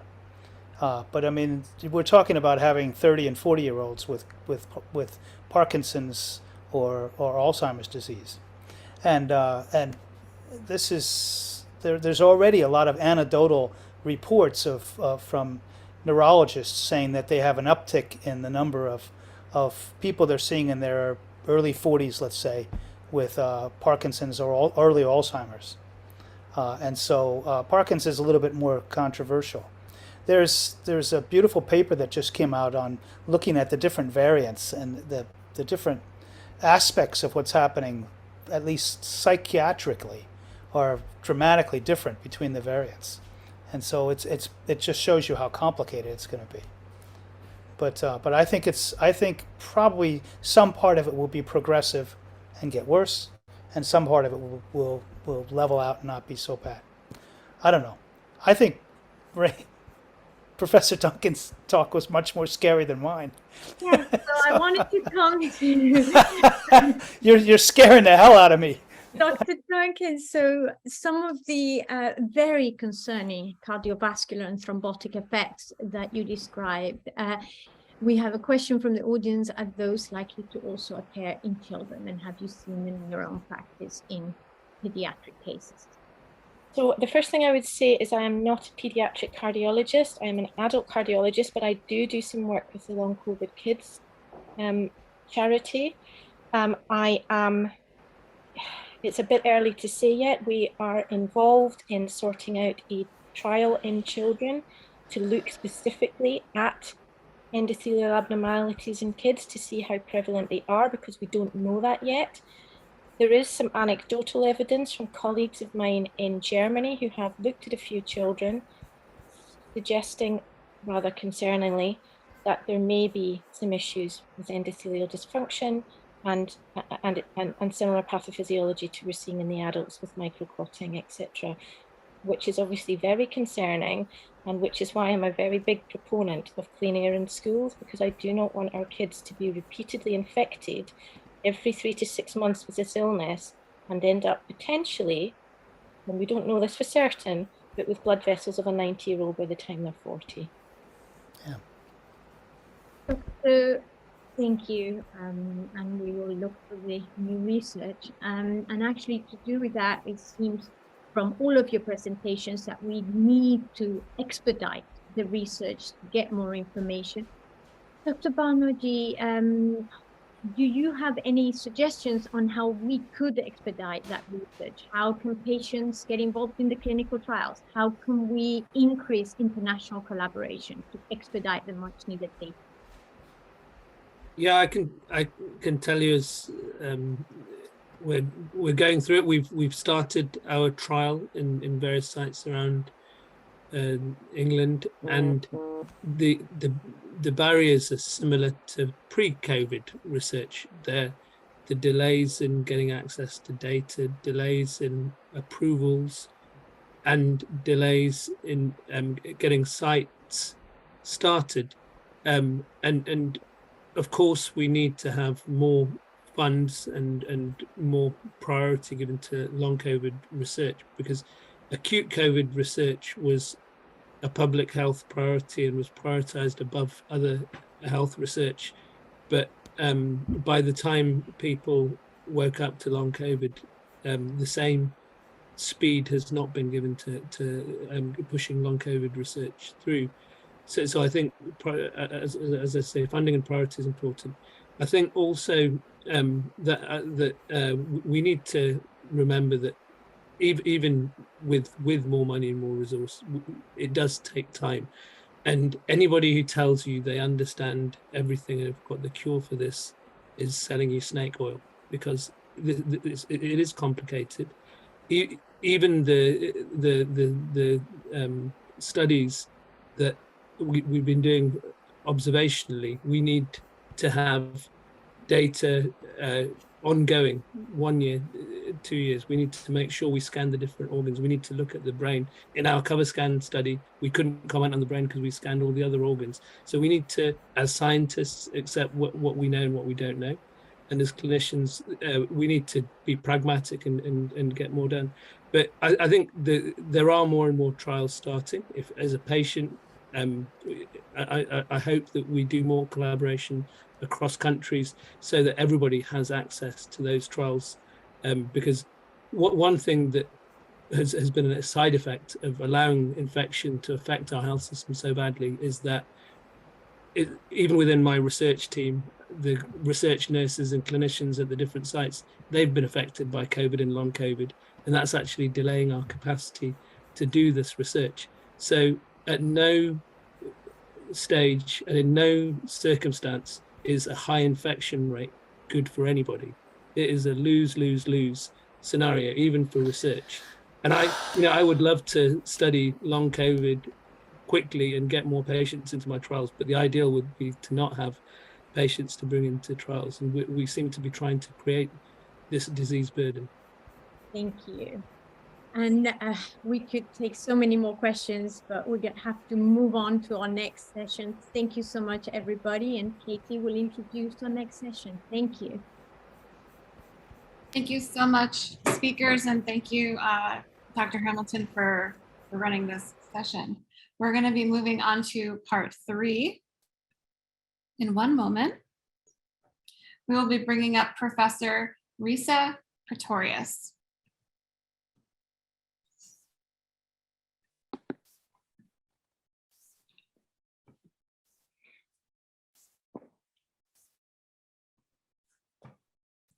Hello, everyone. Can you hear me? Yes. Today, I will be sharing with you our latest research on clotting pathologies, and I will spotlight our recent findings in COVID-19 and focus on long COVID. Here are just some of my collaborators and co-authors of data that is going to be presented here. More on our broader global collaborators later.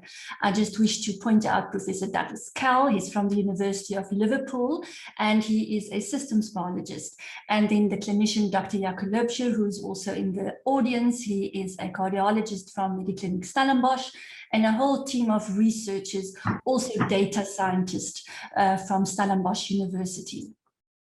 My lab and our collaborators from various labs over the world have been identifying inflammatory molecules in circulation that might be involved in and drive pathological clotting. And we have also focused our research endeavors on studying the effects of increased circulating inflammatory molecules and how they interact with cells of the hematological system. We focus in particular on platelets and red blood cells, as well as on the clotting protein, fibrinogen. We are also interested in identifying novel inflammatory molecules that might play a role in the persistent symptoms in long COVID. Focusing on platelets for a minute, here is a cartoon to show all the various receptors on platelets and their interactions with inflammatory molecules. They also bind to each other and to damaged endothelial cells. I am particularly interested in platelet signaling and the role in abnormal clotting. Platelets in circulation play a critical role in healthy blood clotting. However, they can become overstimulated and can drive pathological blood clotting if there are inflammatory molecules in circulation. This can also happen in the presence of viral infections, where platelets can act as important signaling entities. There is a complex relationship between receptors on platelets and endothelial cells, where these circulating biomarkers may bind to. As we now know, damaged endothelial cells and platelet hyperactivation are central pathologies in acute and long COVID. Our research group have shown these pathologies in both of these diseases in published papers. I just quickly want to focus on some science. If you focus your attention to the two cartoons shown in figure A, on the left is a healthy protein structure, which may have very many alpha coils and few beta sheets. However, In the presence of inflammation, oxidative stress, or circulating inflammatory molecules, these structure changes where the alpha coils untwist into beta sheets, as seen in A in the cartoon on the right. Previously, we added thrombin to plasma to create extensive fibrin clots. This process mimics clot formation in vivo. In plasma clots from healthy individuals, these clots have more alpha coils, with the ultrastructure shown in figure B. These clots look like a net and is typically formed, for example, when you cut yourself. Various inflammatory conditions, including cardiovascular disease and diabetes, have a clot structure as seen in figure C, where the fibrin net is plate-like and dense due to fibrinogen that have been exposed to circulating inflammatory molecules. Damaged fibrinogen molecules that clot is in this manner, clots in an anomalous manner. Already in May 2020, we, together with our clinical collaborator, Dr. Jaco Loubser, found significant coagulation and platelet pathology in acute COVID ICU patients. It was then that we discovered that fibrinogen formed these spontaneous microclots in circulation. Here you can see scanning electron microscopy micrographs where these fibrin deposits attach to red blood cells. This is simply in a blood smear, nothing added.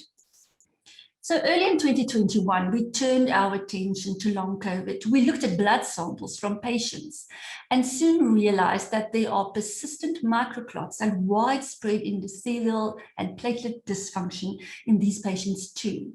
These pathologies may be central in causing the widespread symptoms in these patients and may lead to tissue hypoxia. We initiated a South African long COVID registry in 2021. And here are just some of the symptoms noted in these long COVID patients, very much similar to that was reported globally over the past few months.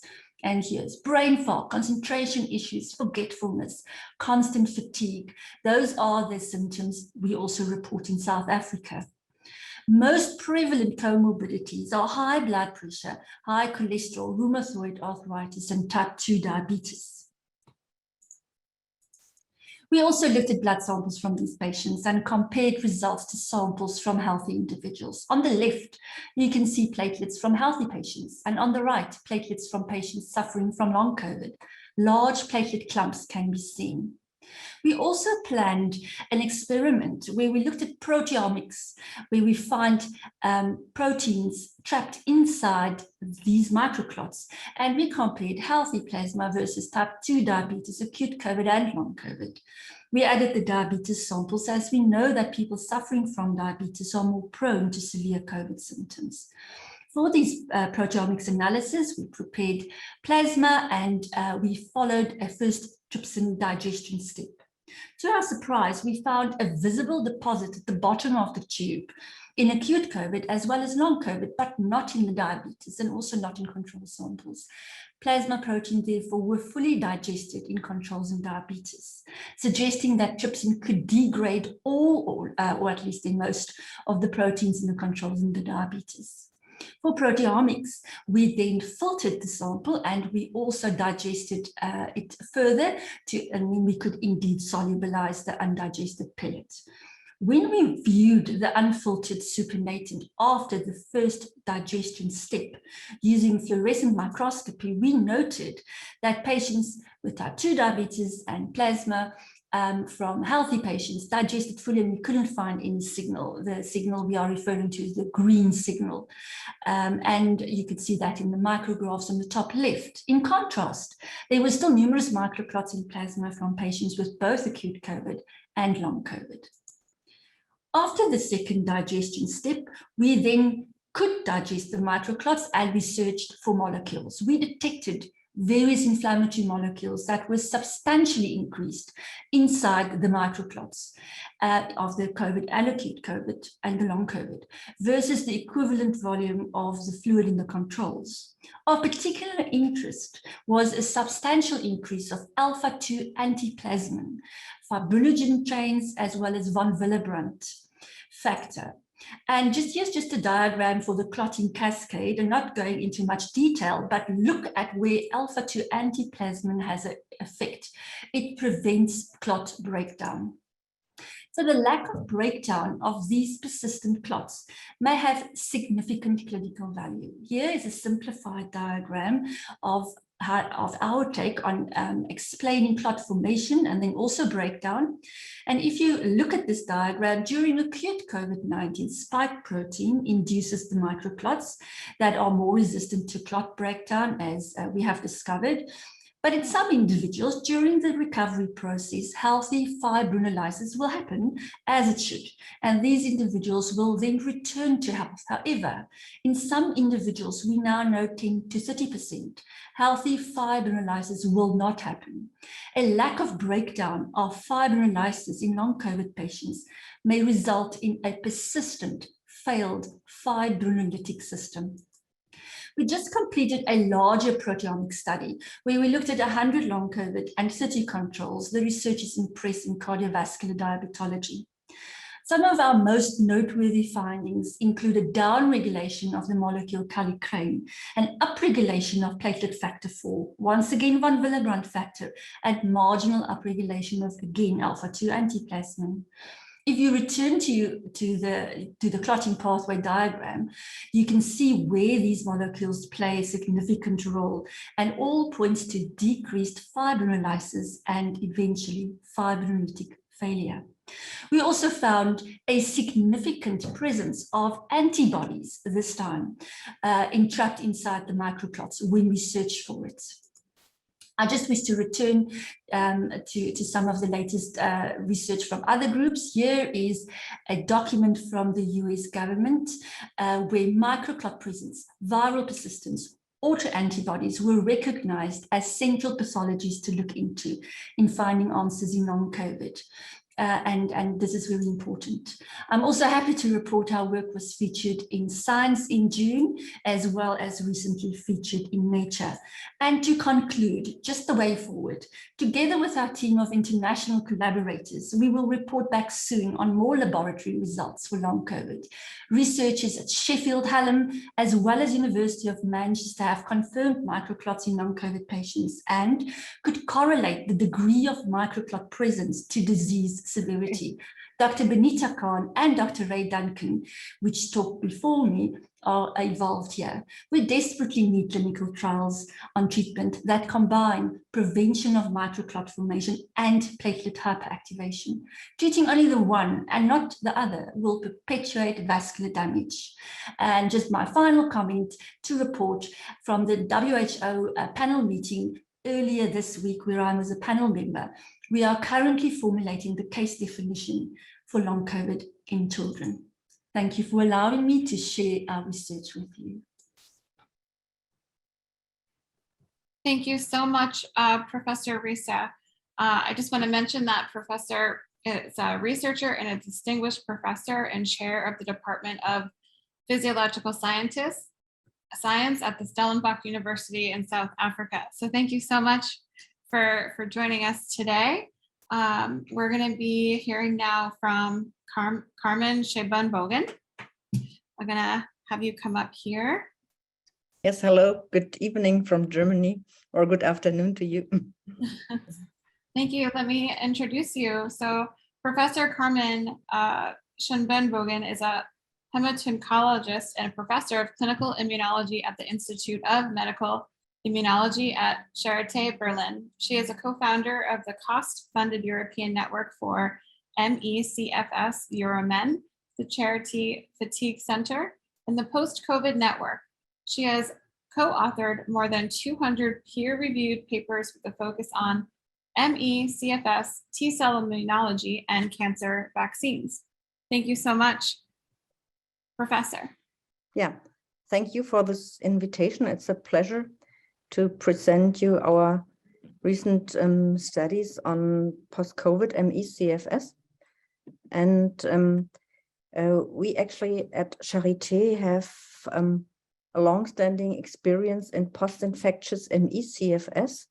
And more recently, we study post-COVID patients clinically and do research within our post-COVID network. And I'm going to talk about our observational study to analyze if ME/CFS is part of the post-COVID syndrome, and one of the sub-studies on the potential role of G-protein coupled receptor autoantibodies in post-COVID syndrome. So patients with post-COVID syndrome present with a plethora of symptoms, many of them resembling ME/CFS or chronic fatigue syndrome. And among them, the key symptoms of fatigue, of exertional intolerance, and brain fog.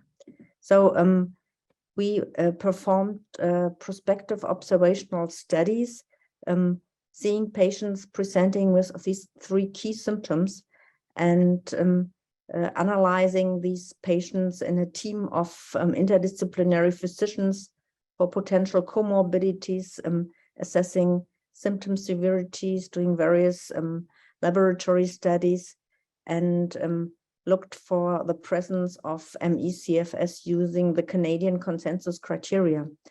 And the study was just published last week in Nature Communications.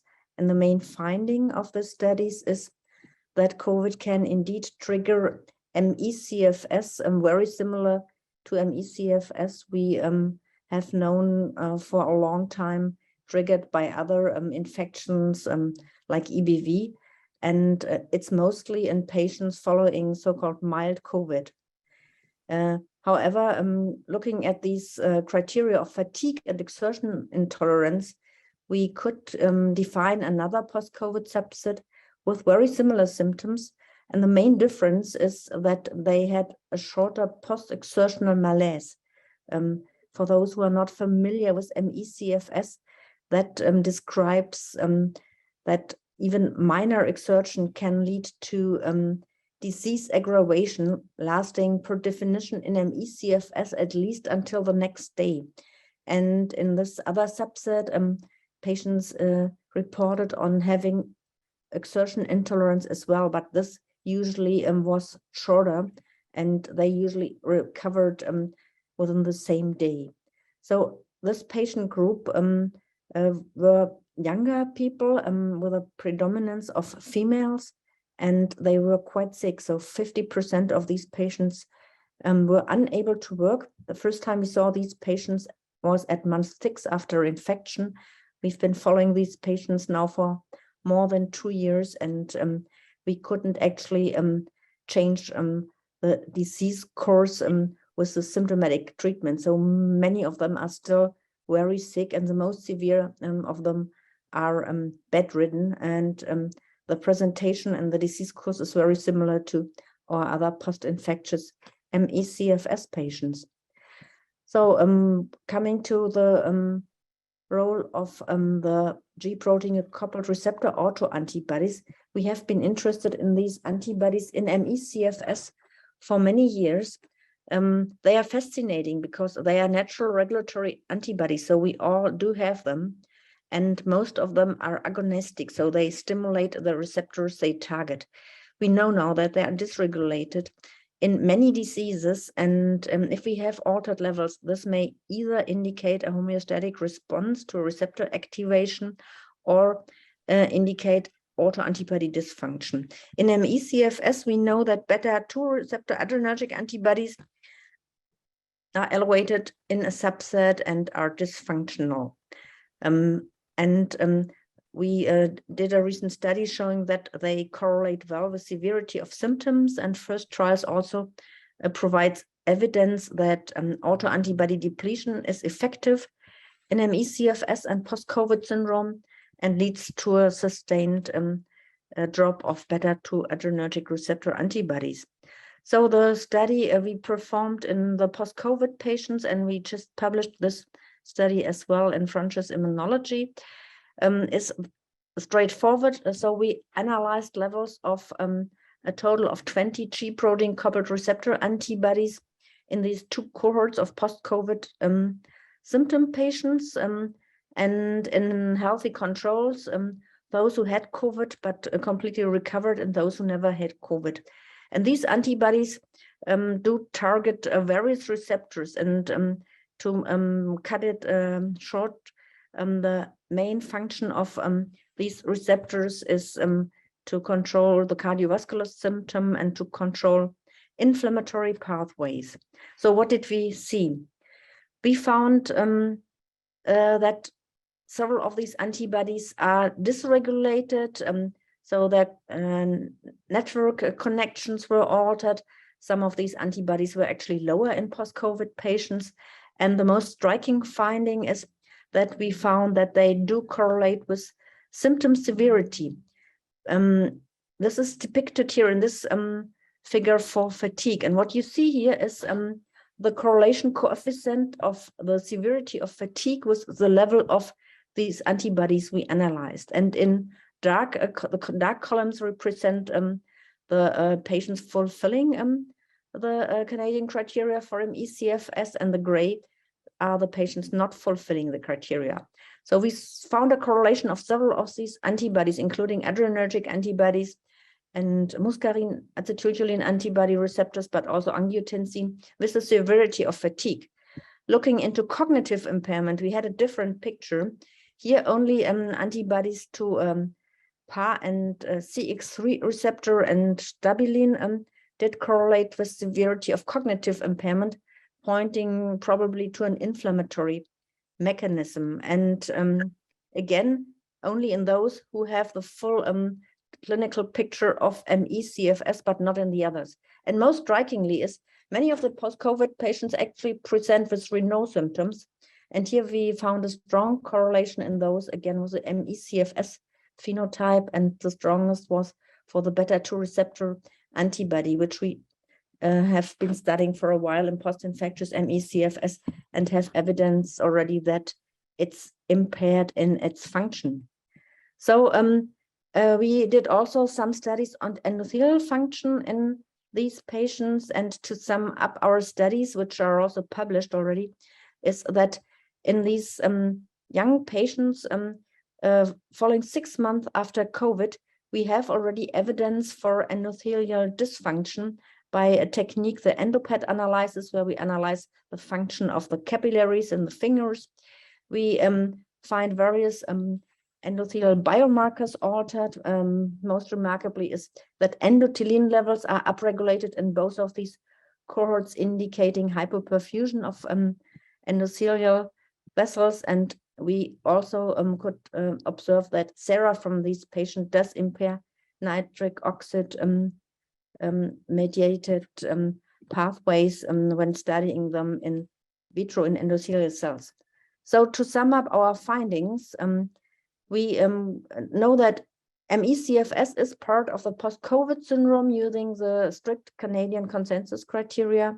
3 protein-coupled receptor antibodies are associated with symptom severity in post-COVID MECFS, and our data point to endothelial dysfunction and hypoperfusion as a pathomechanism in a post-COVID MECFS.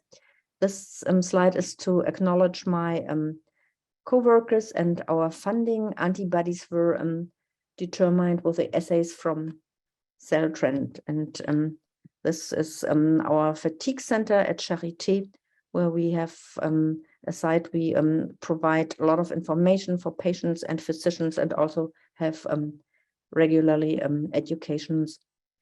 Thank you. Well, thank you so much, Professor Carmen Scheibenbogen. That was very informative.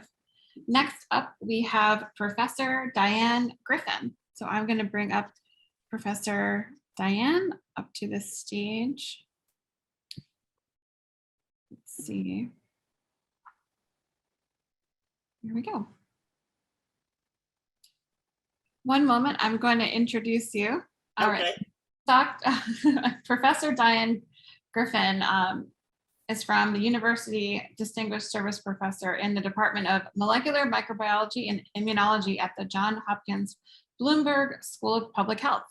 Her research focuses on the pathogenesis of RNA virus infections to understand viral and host determinants of outcome, recovery, and protection from infection.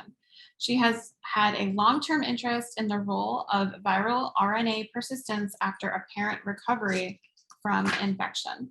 Thank you so much, Dr. Griffin, I'll turn it over to you now.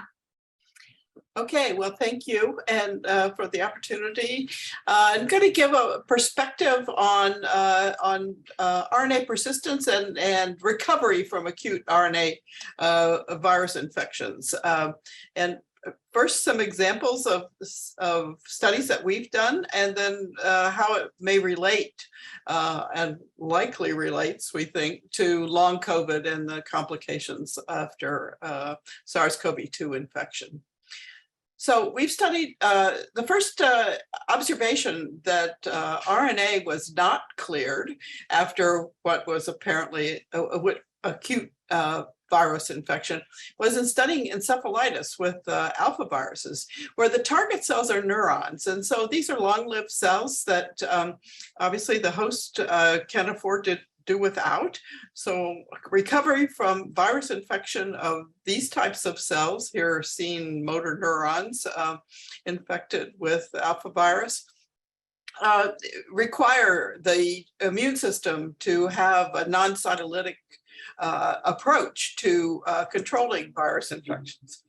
And we found that in the red here is the period of time during which you can recover infectious virus. So basically this infection is cleared very rapidly from the brain of, these are mice that are infected with this virus.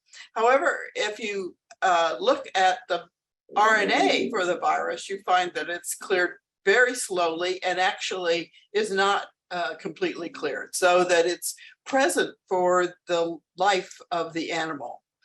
Now, we looked at infectious virus. We identified these non-cytolytic approaches that the immune system uses to clear infection, so antibody and interferon gamma.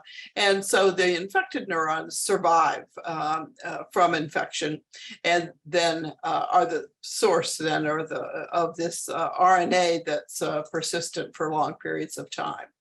Well, a consequence of that, if you look overall, you see infection of the neurons with infectious virus being produced, but that gets shut off fairly fast with the innate response, plus T cells that are making interferon gamma and B cells that are making antibody that infiltrate the nervous system to control and shut down production of infectious virus, but do not kill the neuron and allow the neuron to remain, but we have persistent viral RNA. So that means that there's actually a requirement or a need for long-term control. And so what you also find in the brains of these mice is then long-term residence of both B cells making antibody and T cells making interferon gamma that we assume are preventing the reactivation of this infection and progressive disease. Now, that was all with neurons, and neurons are long-lived cells, as I say, and essential and not replaceable, not easily replaceable, that's for sure. So we were very surprised to, and did not think that this would be true of other acute virus infections.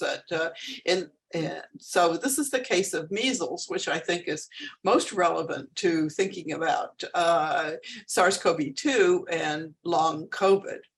So in this case, these sites of virus replication are in lymphocytes and epithelial cells, all cells that can be replaced. They're not neurons. And so the blue is the period of time during which you can find infectious virus after infection. It's a respiratory infection that becomes systemic. The onset of the rash is the adaptive immune response. You see a clearance, and you could no longer recover infectious virus after about 2 weeks. But that's not true for RNA. You could continue to find viral RNA in peripheral blood mononuclear cells for months after apparent recovery from disease. But if you look in lymph nodes, you can find viral RNA there for many more, long after it's apparently cleared from the blood and from peripheral blood mononuclear cells. And we don't actually know how long it takes to clear that infection. But what's relevant for our current discussion is the fact that if you look during this period of time at what's going on with the immune response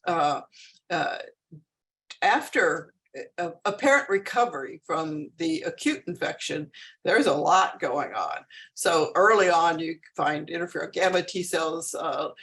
Later, you find these IL-17 positive T cells. You see increasing appearance of cells that are important for making antibody. You see maturation of antibody. So this is a very active immunologic response to infection that's occurring, as I say, months after apparent recovery from the infection.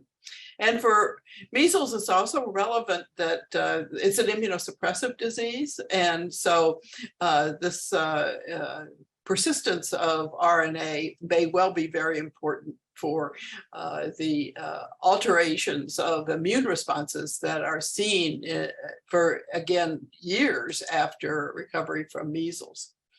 So I'd just like to point out that even though we think of virus infections killing the cells if the immune response doesn't, actually in vivo, it's very common for cells to survive. And there are a lot of mechanisms that are both the viral mechanisms for establishing persistence and for preventing cell death, as well as host mechanisms. Non-cytokine clearance we've already mentioned with respect to alpha viruses, but the sites of virus replication often are infiltrated with immunosuppressive cells and responses. And the virus has many ways to dampen the amount of virus that's being made and the replication in order, we think, to actually avoid killing this infected cell. So there's lots of examples of acute RNA virus infections where there are late complications. For measles, subacute sclerosing panencephalitis, which is a nervous system disease, occurs 8 or 10 years later. We think that RNA is driving the development of lifelong protective immunity. We're in the process of looking at that. But I'll just point out that for Ebola virus, there's late transmission occurs, recurrent uveitis, encephalitis. There's a post-viral syndrome that is very profound after people have, as I say, apparently recovered from the acute infection, cardiomyopathy with enteroviruses, and then the long COVID of SARS-CoV-2. So what evidence do we have that persistent RNA may be driving some of the complications that are seen or the symptoms that are seen? Well, there's certainly detection of RNA in a number of sites. Respiratory secretions and stool are the most commonly examined, and where that's been found. And certainly there's one study at least that reports RNA and protein in a subset of blood monocytes that also is very prolonged. And autopsy studies have shown widespread detection of RNA in many tissues. Of course, those are people who died rather than long COVID, but it raises the possibility that this has happened in more commonly. And so we're focusing right now on seeing if there is any evidence for prolonged virus-specific immune activation that occurs in association with people who have long COVID versus those who don't, basically to see if you could get evidence that RNA is driving any of these symptoms. So that's a summary of, I think that's the last slide, yes.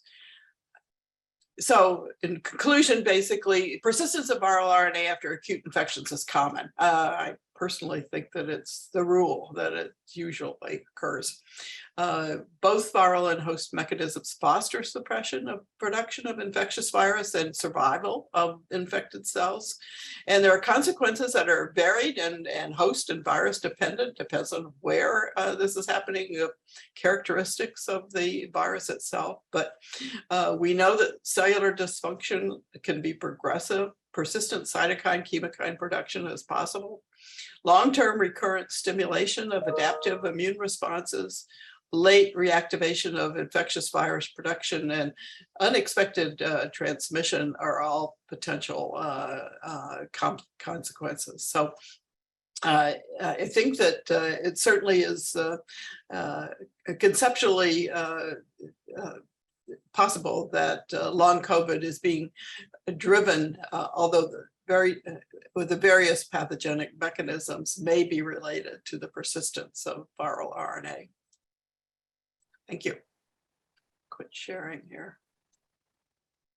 Okay. All right. Thank you so much, Dr. Griffin.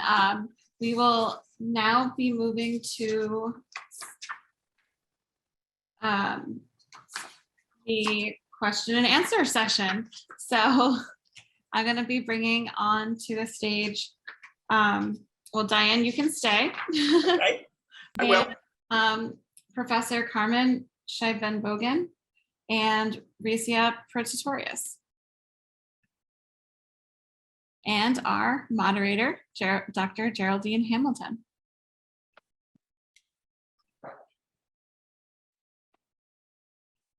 Okay, let's get started. We have several questions for the speakers.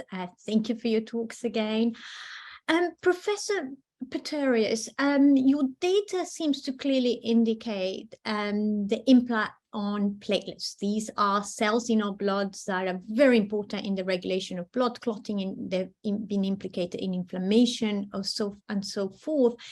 Can you relate for us how this impact on platelet function relates to some of the brain and cardiac effects that we heard from speakers earlier today?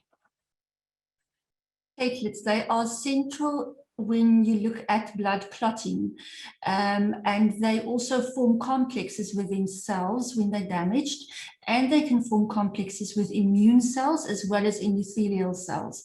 We believe that in long COVID and acute COVID, but obviously we're talking about long COVID here, there are widespread systemic inflammation of the endothelial layers. And if that happens, the platelets will react to these damaged cells. Endothelial cells, damaged endothelial cells, will produce molecules, inflammatory molecules in cells. Platelets themselves are potent signaling entities. If we have this widespread endothelial damage, it will not only affect the periphery, but it could possibly affect the whole system, the whole vascular system, which also has an impact in the brain. And we know that LPS, which molecules produced by various bacterial wall products, they can damage the blood-brain barrier. And then damage can happen via the blood-brain barrier, which is nothing else but a vasculature. So platelets are central in driving vascular damage as well as pathological blood clotting, which involves the plasma proteins.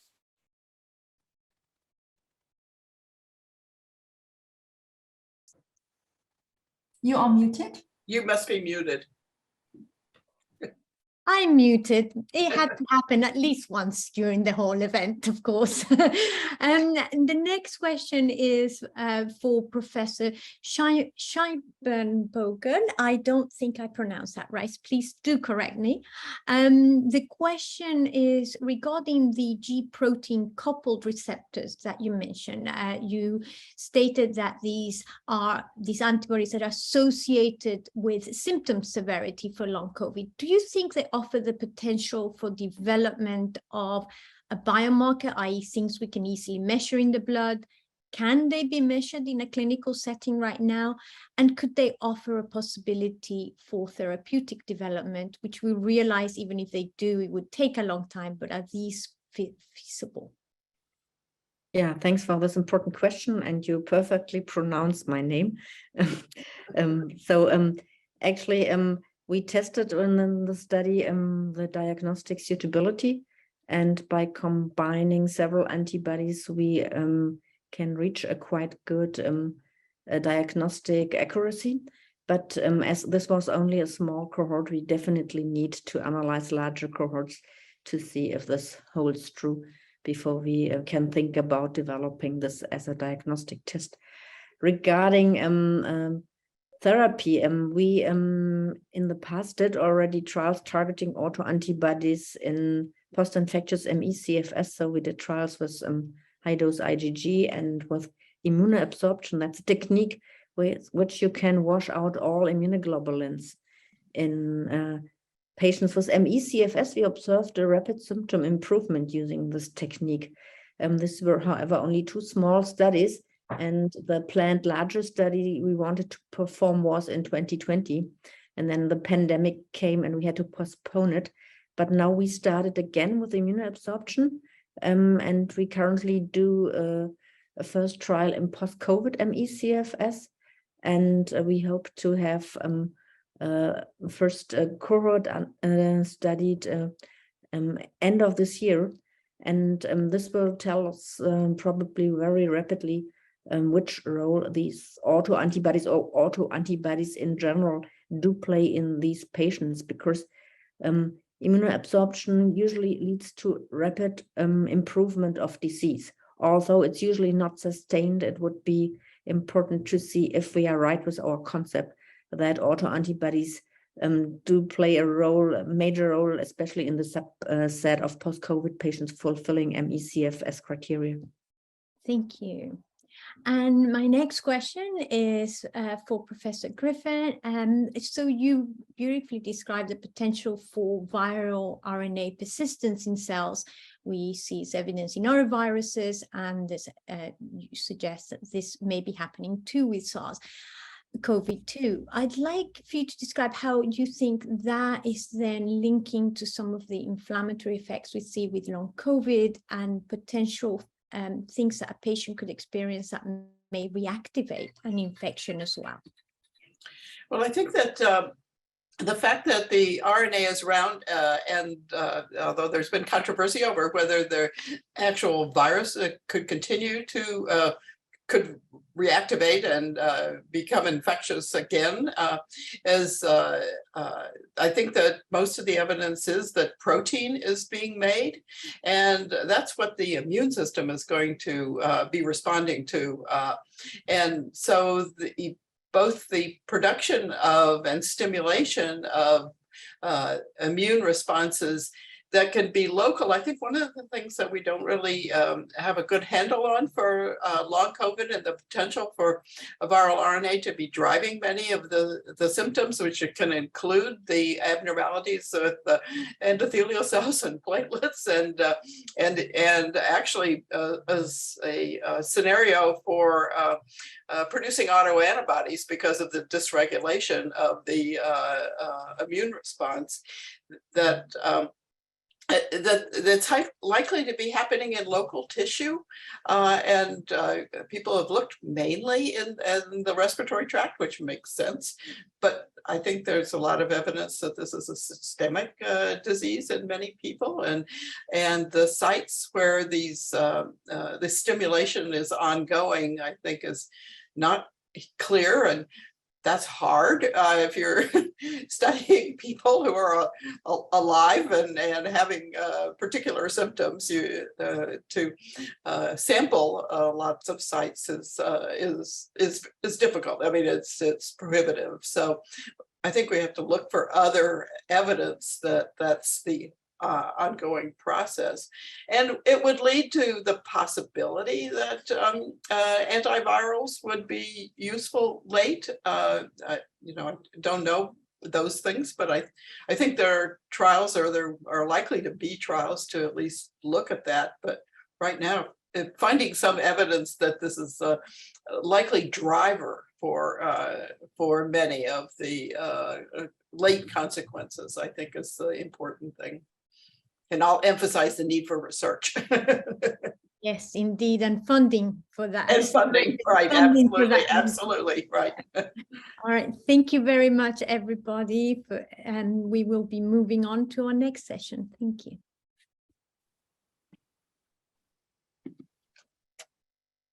Thank you so much, Dr. Geraldine Hamilton, for hosting that Q&A, and for the professors and doctors coming in for that. So next up, we have Maddie Heino. We are so pleased to have you here today. I'm going to go ahead and put you on the big screen here for everyone and say a little bit about you. So Dr. Maddie Heino is a social psychologist studying societal crisis, resilience, and pandemics with a focus on human behavior, change processes, and complex systems. In addition to research, he also works with providing practical behavioral science policy advice on both national and local levels. All right, thank you so much, Maddie. Yeah, hi, welcome everyone. So you've had a long day already, right? So let me share my screen. Here we go. Okay, so I'm going to talk a little about perhaps something a bit different from what you've seen so far. So my perspective is sort of on a bit of a coarser scale. So the only thing I know about COVID immunology is that yeah, it's not good to get COVID. So I'm going to talk a little about how social change in general tends to happen, and how behaviors in social systems can and do change. So in order for any behavior to take place, you basically need to have three conditions in place. So you need to have some capability to do the behavior, you need to have some motivation to do the behavior, and you need to have the opportunity to do the behavior. And at this point, someone is going, oh, but if someone puts a gun into my head, then I'm not motivated to do it. But yeah, sure. You are motivated to do it. Gun on your head is a motivation. It's not a very long-lasting motivation, because once someone removes the threat of punishment, then you usually stop performing the behavior that you were forced to do. So we call that the extrinsic motivation that's derived from external factors, and not intrinsic motivation, which would be due to feeling a sense of internal motivation, be it from pleasure or a behavior being aligned with your ideals or values and so forth. So in short, for example, in order to avoid getting COVID, you would need to know how to avoid getting COVID, you would need to want to avoid getting COVID, and you would have to have the physical and social opportunities to avoid getting COVID. And but these look very within individual factors at the first blush, and we tend to, at least in the Western sphere, we often tend to look at them from a within individual perspective. But it doesn't take a lot of thinking or reflection when you realize that for any behavior, nobody really knows everything. So we rely on other people a lot. For knowledge, and we take much from other people, and we also share our knowledge with other people, so that we wouldn't have to be overwhelmed by all the capabilities in the world that we need to survive in the modern environment.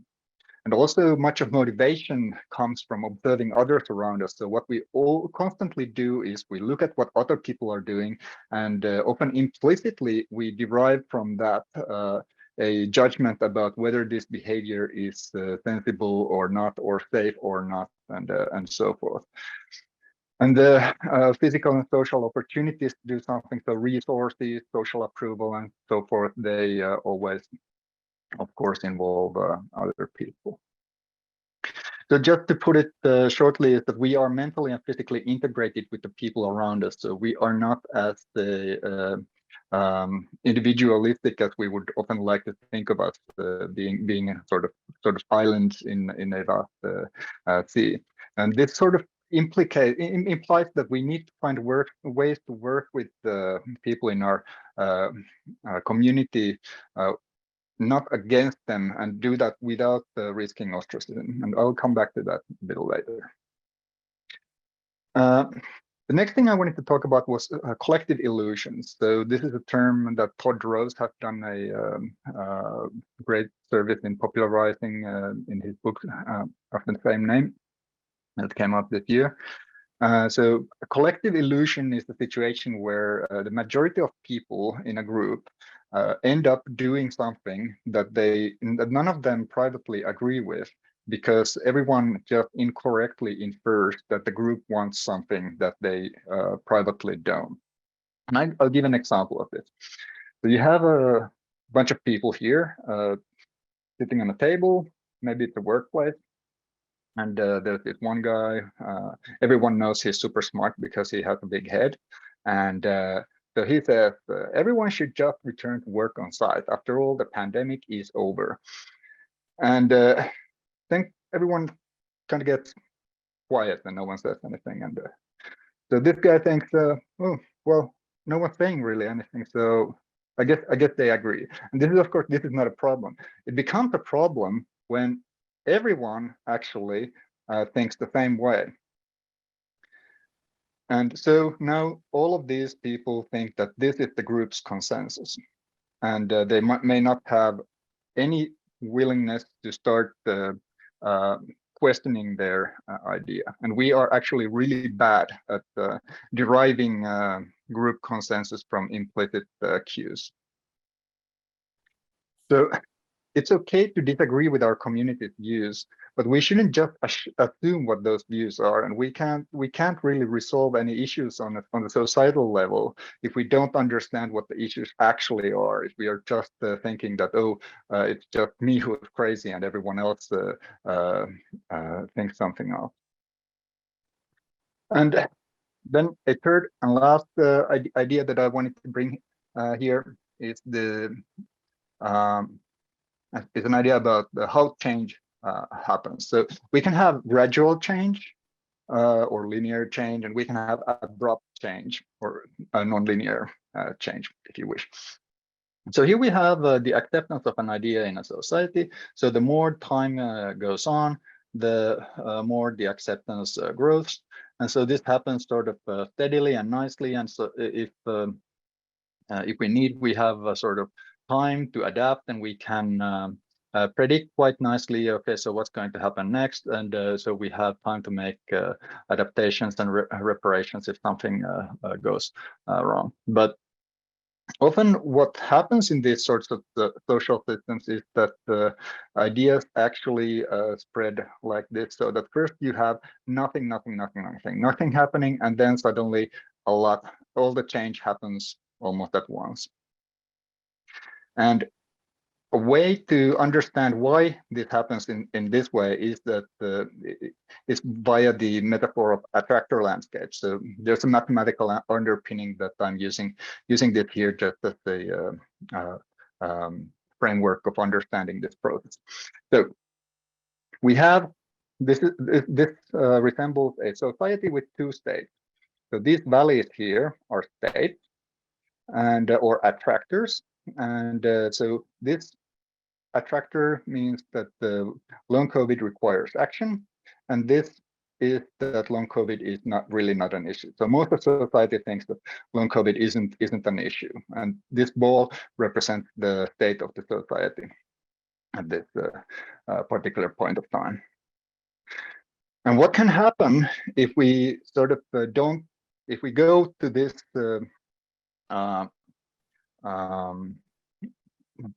situation where we don't reveal our true preferences and we don't question the group's consensus, but we just go along with it, is often that the society seems to sit still on the same spot. and nothing really seems to be happening. But what's bubbling underneath is that people are starting to have like private conversations, and then they're wondering, oh, so it's not me who's crazy, and everyone else is not, but it's like it's our group who is crazy, and then this sort of talk can start increasing and bubbling under until the society reaches a point where suddenly the public opinion shifts to after a very small push, it can shift to a new state where, for example, long COVID is. And same thing can be applied to the level of the big-headed guy. So you talk to him every day, and nothing much seems to be happening. But at some level, he's starting to question his own beliefs, and at some point, just one extra bit of evidence can push him to this other perspective. So these rigid belief systems can be destabilized with the right kind of continuous communication between group members. And when I say right kind, I mean that it's the kind of communication that doesn't put everyone to make them dig deeper bunkers for their favorite opinions, but it's actually preserving trust. It's continuous, and it's flavored by respectful curiosity.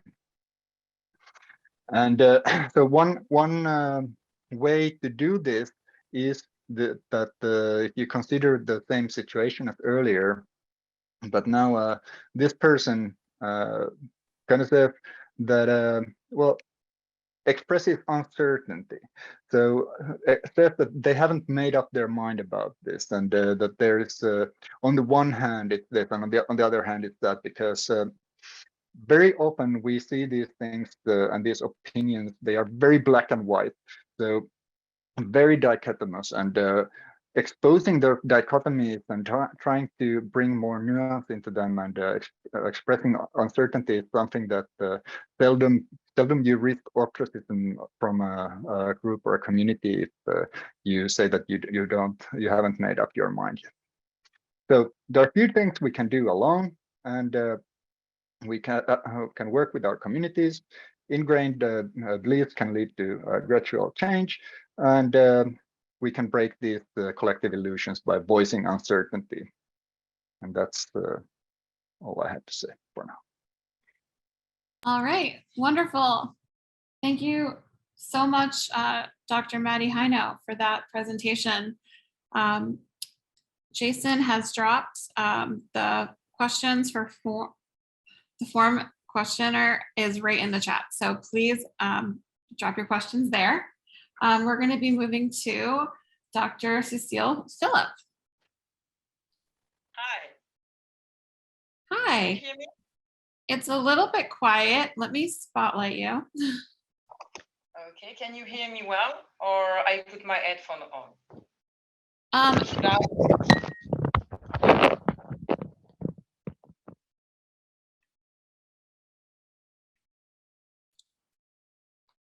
Is it better? Oh, it's much better. Sure. So let me introduce you. Okay, so go for that. Yeah, Dr. Cecile Phillip holds a doctorate in economics from Paris Dauphine University and a diploma in advanced studies in business management in developing countries. She created the Institut Économique Molinari in 2003 and has headed the institute since then. She writes extensively on COVID and the economics and co-authored reports on the effectiveness of public policies for fighting the pandemic. So thank you so much, Dr. Cecile, for being with us tonight. Thanks, Katie. I'm so glad to be here. Thank you for inviting me. And I'm going to try to share the one slide I want to show you tonight. Can you see it? Let me see. Yeah, we can see it. Okay. No, it's not going to work for me in that way.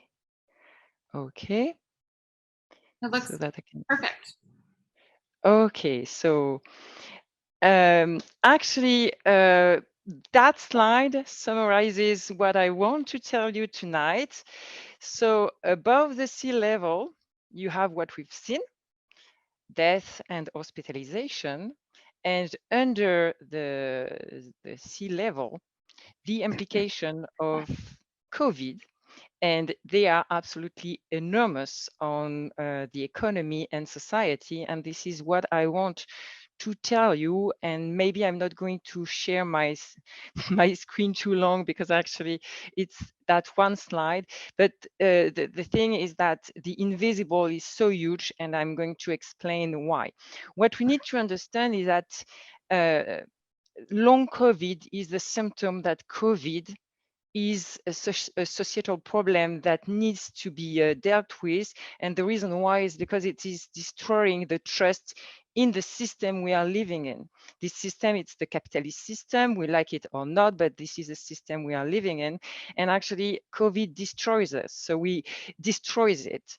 And the reason why it does destroy it is because it works because the system works on trust. You know, the system in which we deal with each other, it's based on division of labor. We all specialize in something, in one thing or the other, and we do exchanges, transactions. And it's only because we trust in the power of money and in the fact that if I give you something and you give me in exchange money, I will be able to continue my life and do some other exchanges. We can work all together and get the reward of cooperation. But wave after wave, COVID is eroding this trust, and actually it's a disastrous thing, because without that trust in the system, it is not working properly. It dysfunction, and then in economics we speak about recession, or we speak about destruction of demand. But in the end, we are not able to provide. The system is not able to provide as much as it was able to do before. And a key system, a key institution in the whole place are labor markets. And those labor markets works in the following way. You as a consumer, when you buy something, you provide the cash flow for the entire system, for all the players, for the workers first and their family, for the businesses, and also for the state. And if the labor market starts to dysfunction because of illness, and what we've heard today shows that actually the problem is really real, then we face disruption and destruction of the power to cure some of our ailments. And this is showing now in the data. It's true that the data are still very scarce on long COVID and the labor market, but in those markets where actually very, very often you have full employment, the UK market, the US market, tensions are very easy to feel, and they are felt. And for instance, the Brookings Institution in January 2022 put out the number that 15% of the unfilled jobs were due to long COVID. Then a few months later, you had the Bank of England showing out, stating that there were 300,000 people missing on the labor market due to illness, and actually mentioning COVID and long COVID in the short term and long COVID in the longer term as the main cause of this situation. In France, for instance, where we did not have full employment for decades, it's much difficult to see. We need to find other signals, but they do exist. We see since the beginning of 2022 that daily benefits are really increasing fast and in very huge importance. So a bit early in this talk, I'm going to tell you what are the takeaway, what are the main implications. If you want to think about long COVID, you need to think that actually long COVID helps tax evasion. If you have less people working, you have less taxes paid in order to to finance public services just at the time when they are in so much need, be they a healthcare system or pension system. In France, for instance, 95% of what people get when they retire comes from people working today. So when you have less people in the working force, it becomes really a societal problem. Then you need to think that, of course, long COVID destroy wealth for the people who can't work anymore and cannot meet ends. Then long COVID competes with other businesses in taking out people, taking out labor from the pool. And for businesses, this will, and for some of them, it's already a nightmare because when you have, first of all, when you can't find people, you are in difficulties to proceed with your company, and then when your labor force starts being sick, you face disruption, longer time production, and then it comes even to the fact that you might not find the material and the resources you need once the situation propagates to the entire economy, and other businesses cannot provide you with what you need as means of production. Then, of course, long COVID feeds inequality. It's been said here, between men and women, between white and Hispanos, for instance, between people having the chance to have good insurance and self-employed, etc., etc. Then long COVID consume talented people, and that's a very important issue, because in economics, we believe that there is this 80-20% rule, meaning that the most talented contribute to economic growth in a disproportionate way. And actually, so far, it looks like the most talented might be also the most healthy, and maybe they have been in some way protected from long COVID. But as infection and reinfection happen, it might not be the case that it's going to be sustainable. And if it is the case, at the societal level, it's a problem, because actually they contribute a lot to economic growth. It could be between 20 and 40% of the growth since the 60s in the US. It would come from actually a better allocation of talents. And so when you look at all these implications, you really realize that long COVID is a very, very big issue at the societal level, besides the cruelty of the illness for those who are already suffering of it. And if it's difficult to capture the phenomena by one number, actually, we are trying right now to evaluate the impact of long COVID, and some have tried. At least one economist has tried to evaluate what could be the cost of long COVID. His name is David Cutler at the Harvard University, and he comes with the number of $3.7 trillion, which is actually the equivalent of the cost of the recession, of the recent recession. So the conclusion is that actually, with such huge number and with so many societal implications, there is not really any limit to the investment we can take as society to take protective measures. And I stop here. Thank you so much, Dr. Cecile Philip. That was very informative. It is important to understand the serious economic repercussions of letting this pandemic go on and on. Thank you so much. Next up, we're going to see Yanir. Just need to add you here. Thank you, Cecile. All right, introducing here Professor Yanir Bar-Yam, President of New England Complex Systems Institute and co-founder of the World Health Network. All right, Yanir, I will turn it over to you. Can you hear me all right? Very well. Thank you. So what have we learned, or what have we been learning about long COVID? The first thing should be to answer questions that try to look for reasons that it isn't so bad. Maybe it's in your mind. No, it's a real biological damage. Maybe it's rare. No, it affects tens of percents of people who are infected, and even those without symptoms have organ damage and acute events like heart attacks and strokes, as well as cognitive loss. Maybe it goes away. No, it lasts for years. Some get better, most do not get completely well. Maybe vaccination stops it. No, it reduces somewhat the effects, but is not a solution.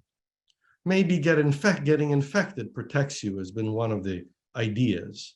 Actually, repeated infections are similar, if not worse than the first, leading to long COVID symptoms and acute events that are associated with organ damage. Maybe we have treatments. No, similar chronic diseases don't have treatments. There are some things we can do, but we can't do much at this time, and we are just starting substantial research and can't expect results soon. Maybe the economy will be okay. No, surely not. Disability of people, reduction in cognitive capabilities, including but not limited to experts, are all harmful and have significant effects on the labor market and on the supply chain. So long COVID is bad, but what can we do? And the main thing, which has been said multiple times, is that what remains is to avoid being infected. If you have been infected before, whether or not you have long COVID, the main thing is to avoid being reinfected. This gives the best chance of both not getting long COVID and getting better if you have it. As Ray Duncan said earlier, there is no such thing as mild COVID. And this means that it causes damage. And the damage it causes is both direct damage and potential for other damage, including through disabling the immune system that protects us from diseases, cancers, and other harms. The consequences of immune deficiency are constantly being referred to these days, but we should recognize that we have immune deficiency that is now widespread in the population. So most importantly, the question that we should answer is whether we have the ability to prevent infection. And the answer is we do. There are 5 pillars of prevention: ventilation and HEPA air purifying for clean air, masking, testing, social distancing, and vaccination. Each of these has multiple levels of action. This means that there are many ways to do more to protect ourselves and the people we love from getting infected. This is not a biological problem, it is a technology adoption challenge that we as individuals and as a society can decide to win. For example, we can increase ventilation to 5 to 10-fold per hour, which is the standard that has been set for air pollution. Or we can do it at a higher level to better prevent transmission. Or we can even use directed airflow so that individuals have air to breathe that is clean. We can wear N95 masks, or we can go one step higher and wear elastomeric respirators, or we can use PAPRs, powered air purifying respirators. The best, of course, is to do two-way masking or other measures, other PAPRs or respirators, so that everyone in the space is masking, which multiplies the effect. We can do testing. We can test a couple of times a week, or we can test daily, which our calculations say can itself control transmission. Or we can even test just before we meet people. PCR or LAMP tests are much better than antigen lateral flow tests, and we can and should make them be low cost and easily available so that we can test before we meet people to have the best effects. We can also do different levels of social distancing. Yes, stringent lockdowns are the highest level, but we can also focus on limiting as much as possible in-person meetings and make sure that any meetings have the best ventilation, masking, and testing possible. Finally, we are just now developing next levels of vaccines, but how effectively we use them, along with other preventive measures, will impact the effectiveness of all the measures. The better we do at preventing transmission, the fewer mutations there will be, and the less we will have new variants to undermine the vaccines. The power of vaccines is directly related to limiting the transmission itself. So what we have learned about long COVID is that the choice considers to be in front of us, to choose health over disease by prevention, both for those we love and for ourselves. Thank you. Thank you so much, Gunhild, for those great summary words. It's very inspiring to hear that we have many options to keep ourselves safe. We are now going to turn back to our final question and answer session. So I'm going to bring back Maddie and Cecile to join Gunhild and with our moderator, Dr. Geraldine Hamilton, to conclude our question and answer session. All right, thank you very much. Yeah. So this first question is for Dr. Kane. What ways can people move towards this transition where we get them to recognize long COVID and that we require action? Are there things that we can do to alter behaviors as individuals or as a society? No, it's a tough question. Yeah, that's a pretty broad question.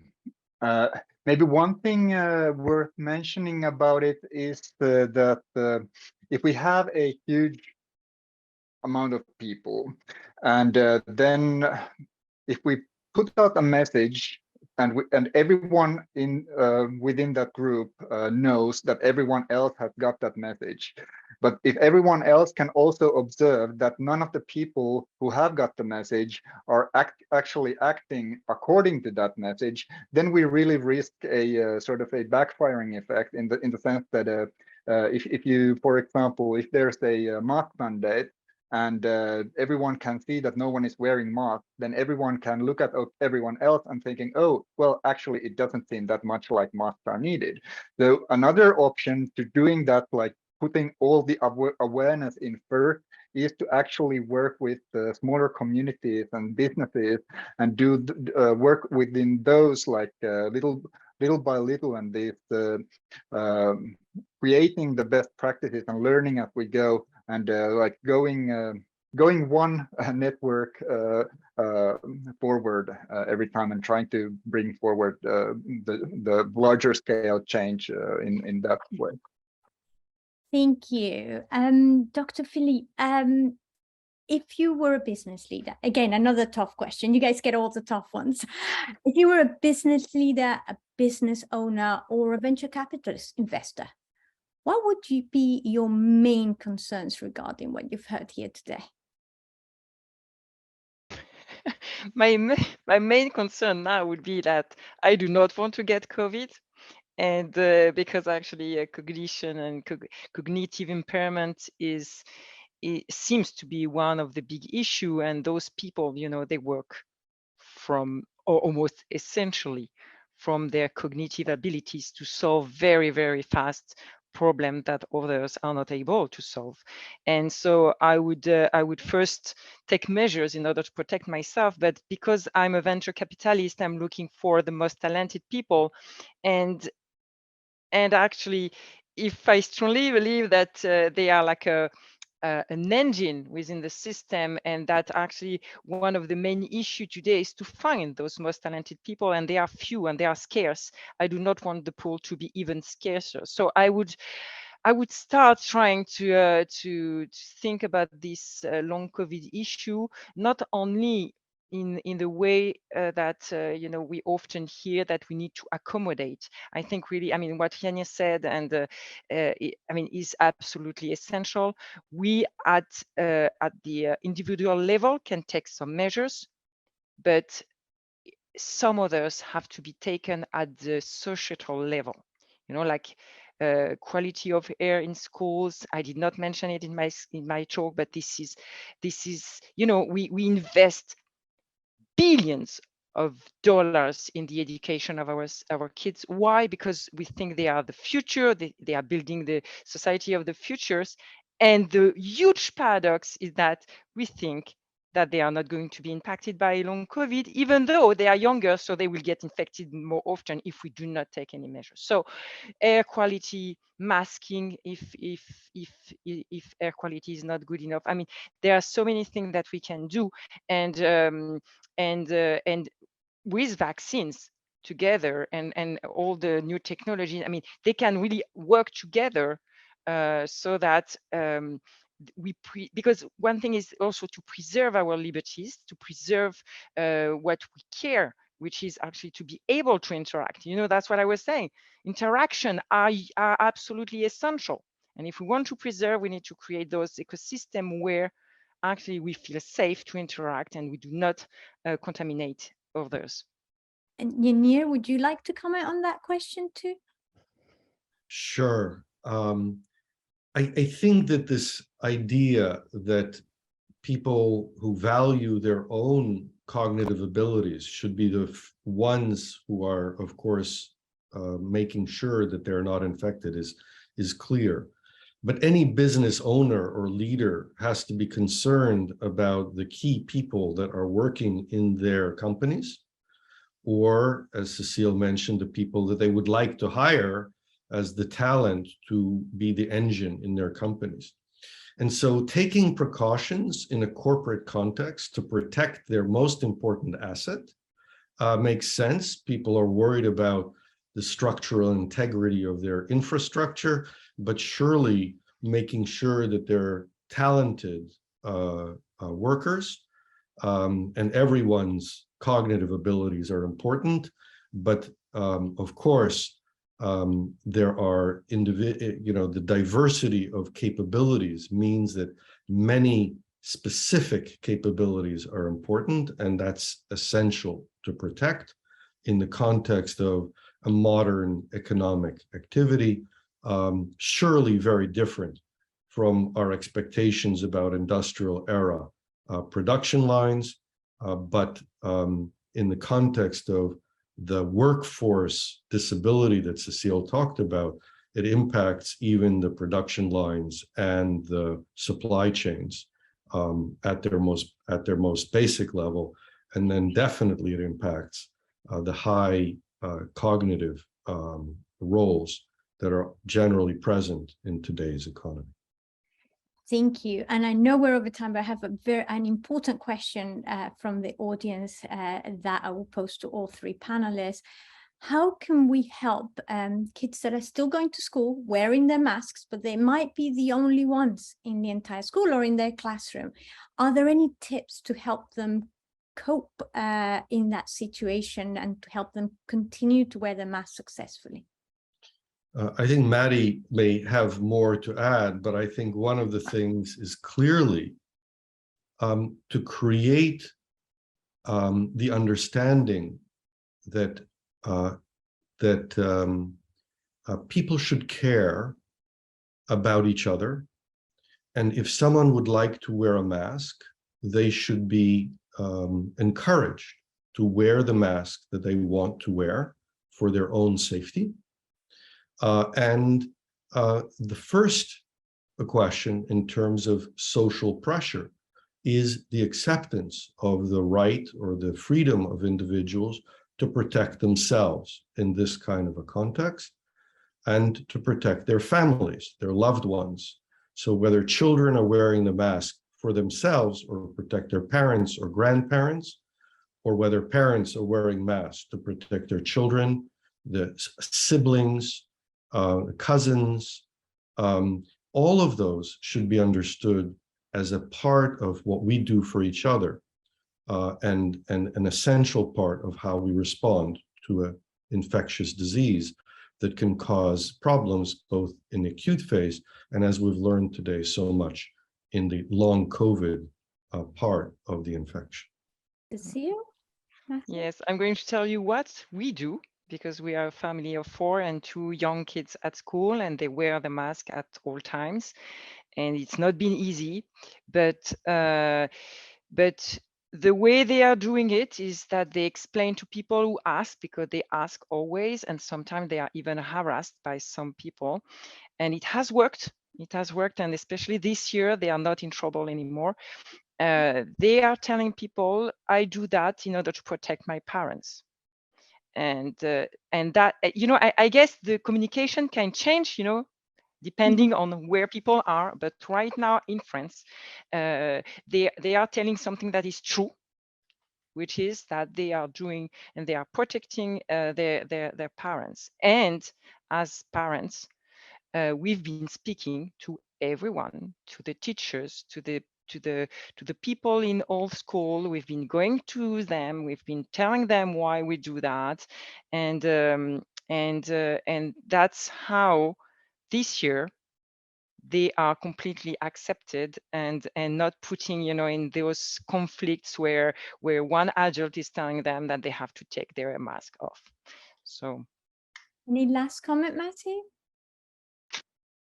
Yeah, my kids are happily not yet school age, so but yeah, I guess an important thing is that as Cecile said, to develop those. I spoke about the relationships and the trusting relationships within your community and with people you don't necessarily see eye to eye on stuff, but it's of course easier to say than actually do. But I think it's super important to actually speak to people and have them understand that your situation may be different from theirs, and you're okay with them doing what their thing, and if they're okay with you doing you. And like something that Janir said made me think of there used to be a time where if you were a woman and you wore pants to school, people were like, hey, why you can't you just wear a dress like everyone else? Why do you need to come to school if you have to wear pants?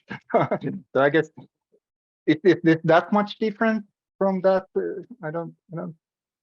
It can't be that much different. I want to share a great comment from one of our previous speakers, Dr. Duncan. She says that we all parents and all of us who have kids in our families and others should really campaign for leaders to invest in clean air in schools to really protect our children. And that's so important. That's something each and every one of us can do. And I can tell you that even one school can make a difference because I've done it. So I highly encourage you to do it. And with that, I'm going to hand back over to Katie, who has an incredibly exciting announcement that she's going to lead us into. Don't leave yet, because this is definitely worth staying a few more minutes for. And then I will proceed to our closing remarks. Thank you so much, Geraldine, and thank you to the panelists for another nice Q&A session. Yes, so we do have an exciting announcement to make. As part of the WHN efforts on long COVID resources at the World Health Network.global, we also have a brand new resource launching today to empower folks in sharing the risks of long COVID with others. For that, I will turn it over to Greg Howard, World Health Network's lead for our long COVID research databank project. Thanks so much, Katie. We just heard a bit from the panelists during the Q&A about how we can help, not only what we can do to protect ourselves, but what we can do for each other and how we can have a broader impact. While you all have been inspired to join us to learn more, there are many for whom talking about the threat long COVID poses to our long-term health and why COVID precautions remain so important is incredibly difficult. Yet, as Dr. Matti Heino explained to us about the behavioral science, it's really only by sharing what we've learned about long COVID with our friends, our family, our coworkers, that we inspire the changes that can make our communities safer for everyone. To help spark those conversations today, we're also launching longcovidlearning.org, a site that collects scientific research from around the globe and makes it accessible to everyone, even those without any scientific or medical training. Summaries of studies on long COVID are presented as cards that can be easily shared on social media and in private messages, helping to educate others on how the disease is so much more than a little fatigue, and how without stopping infection, we are all at risk. So visit longcovidlearning.org today. Please follow us on social media. We're looking forward to your feedback. More studies are being added all the time, and we invite volunteers of all backgrounds to join the project if you are inspired, as we've been, to help make the science approachable to all. Thank you.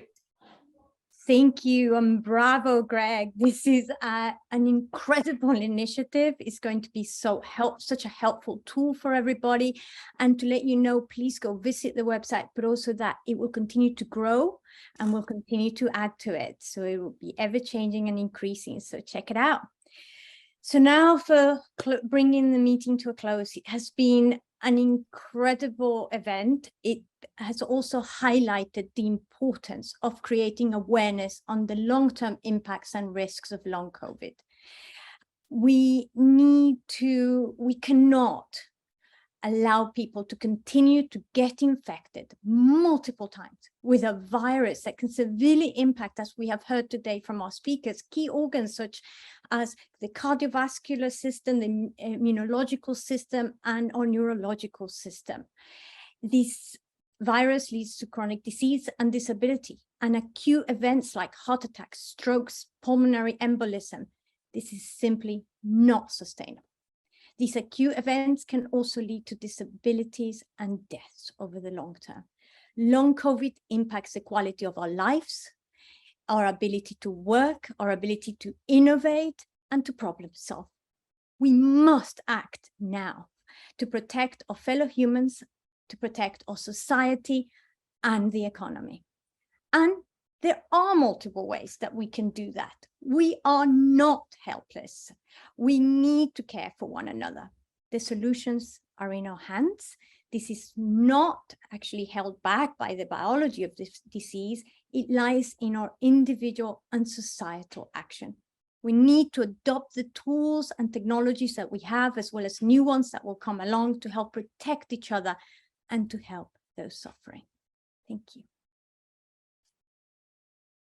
Thank you so much, Dr. Geraldine Hamilton. Very inspiring words to follow. I have a few closing remarks.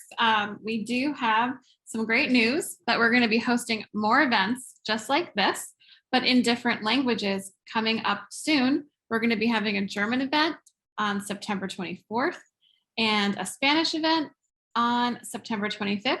We're going to be covering the same key topics. We look forward to seeing you at our next WHN events, and I hope that you can join us. Our network is open. We love taking volunteers from all avenues, all walks of life, all spots. So we are welcoming, and you can join us at worldhealthnetwork.global. And thank you everyone so much for being with us today. A big, huge thanks to our speakers, a lot of hard work. I know you're very busy, and we really appreciate your time and coming here. And I really appreciate all of you that have tuned in and that are listening on YouTube. I hope this talk has been helpful and that you can share it with your friends and family to try to get the point across that long COVID is serious and COVID is definitely not over. So with that, I will bring the meeting to a close, and I will see you all soon. Thank you.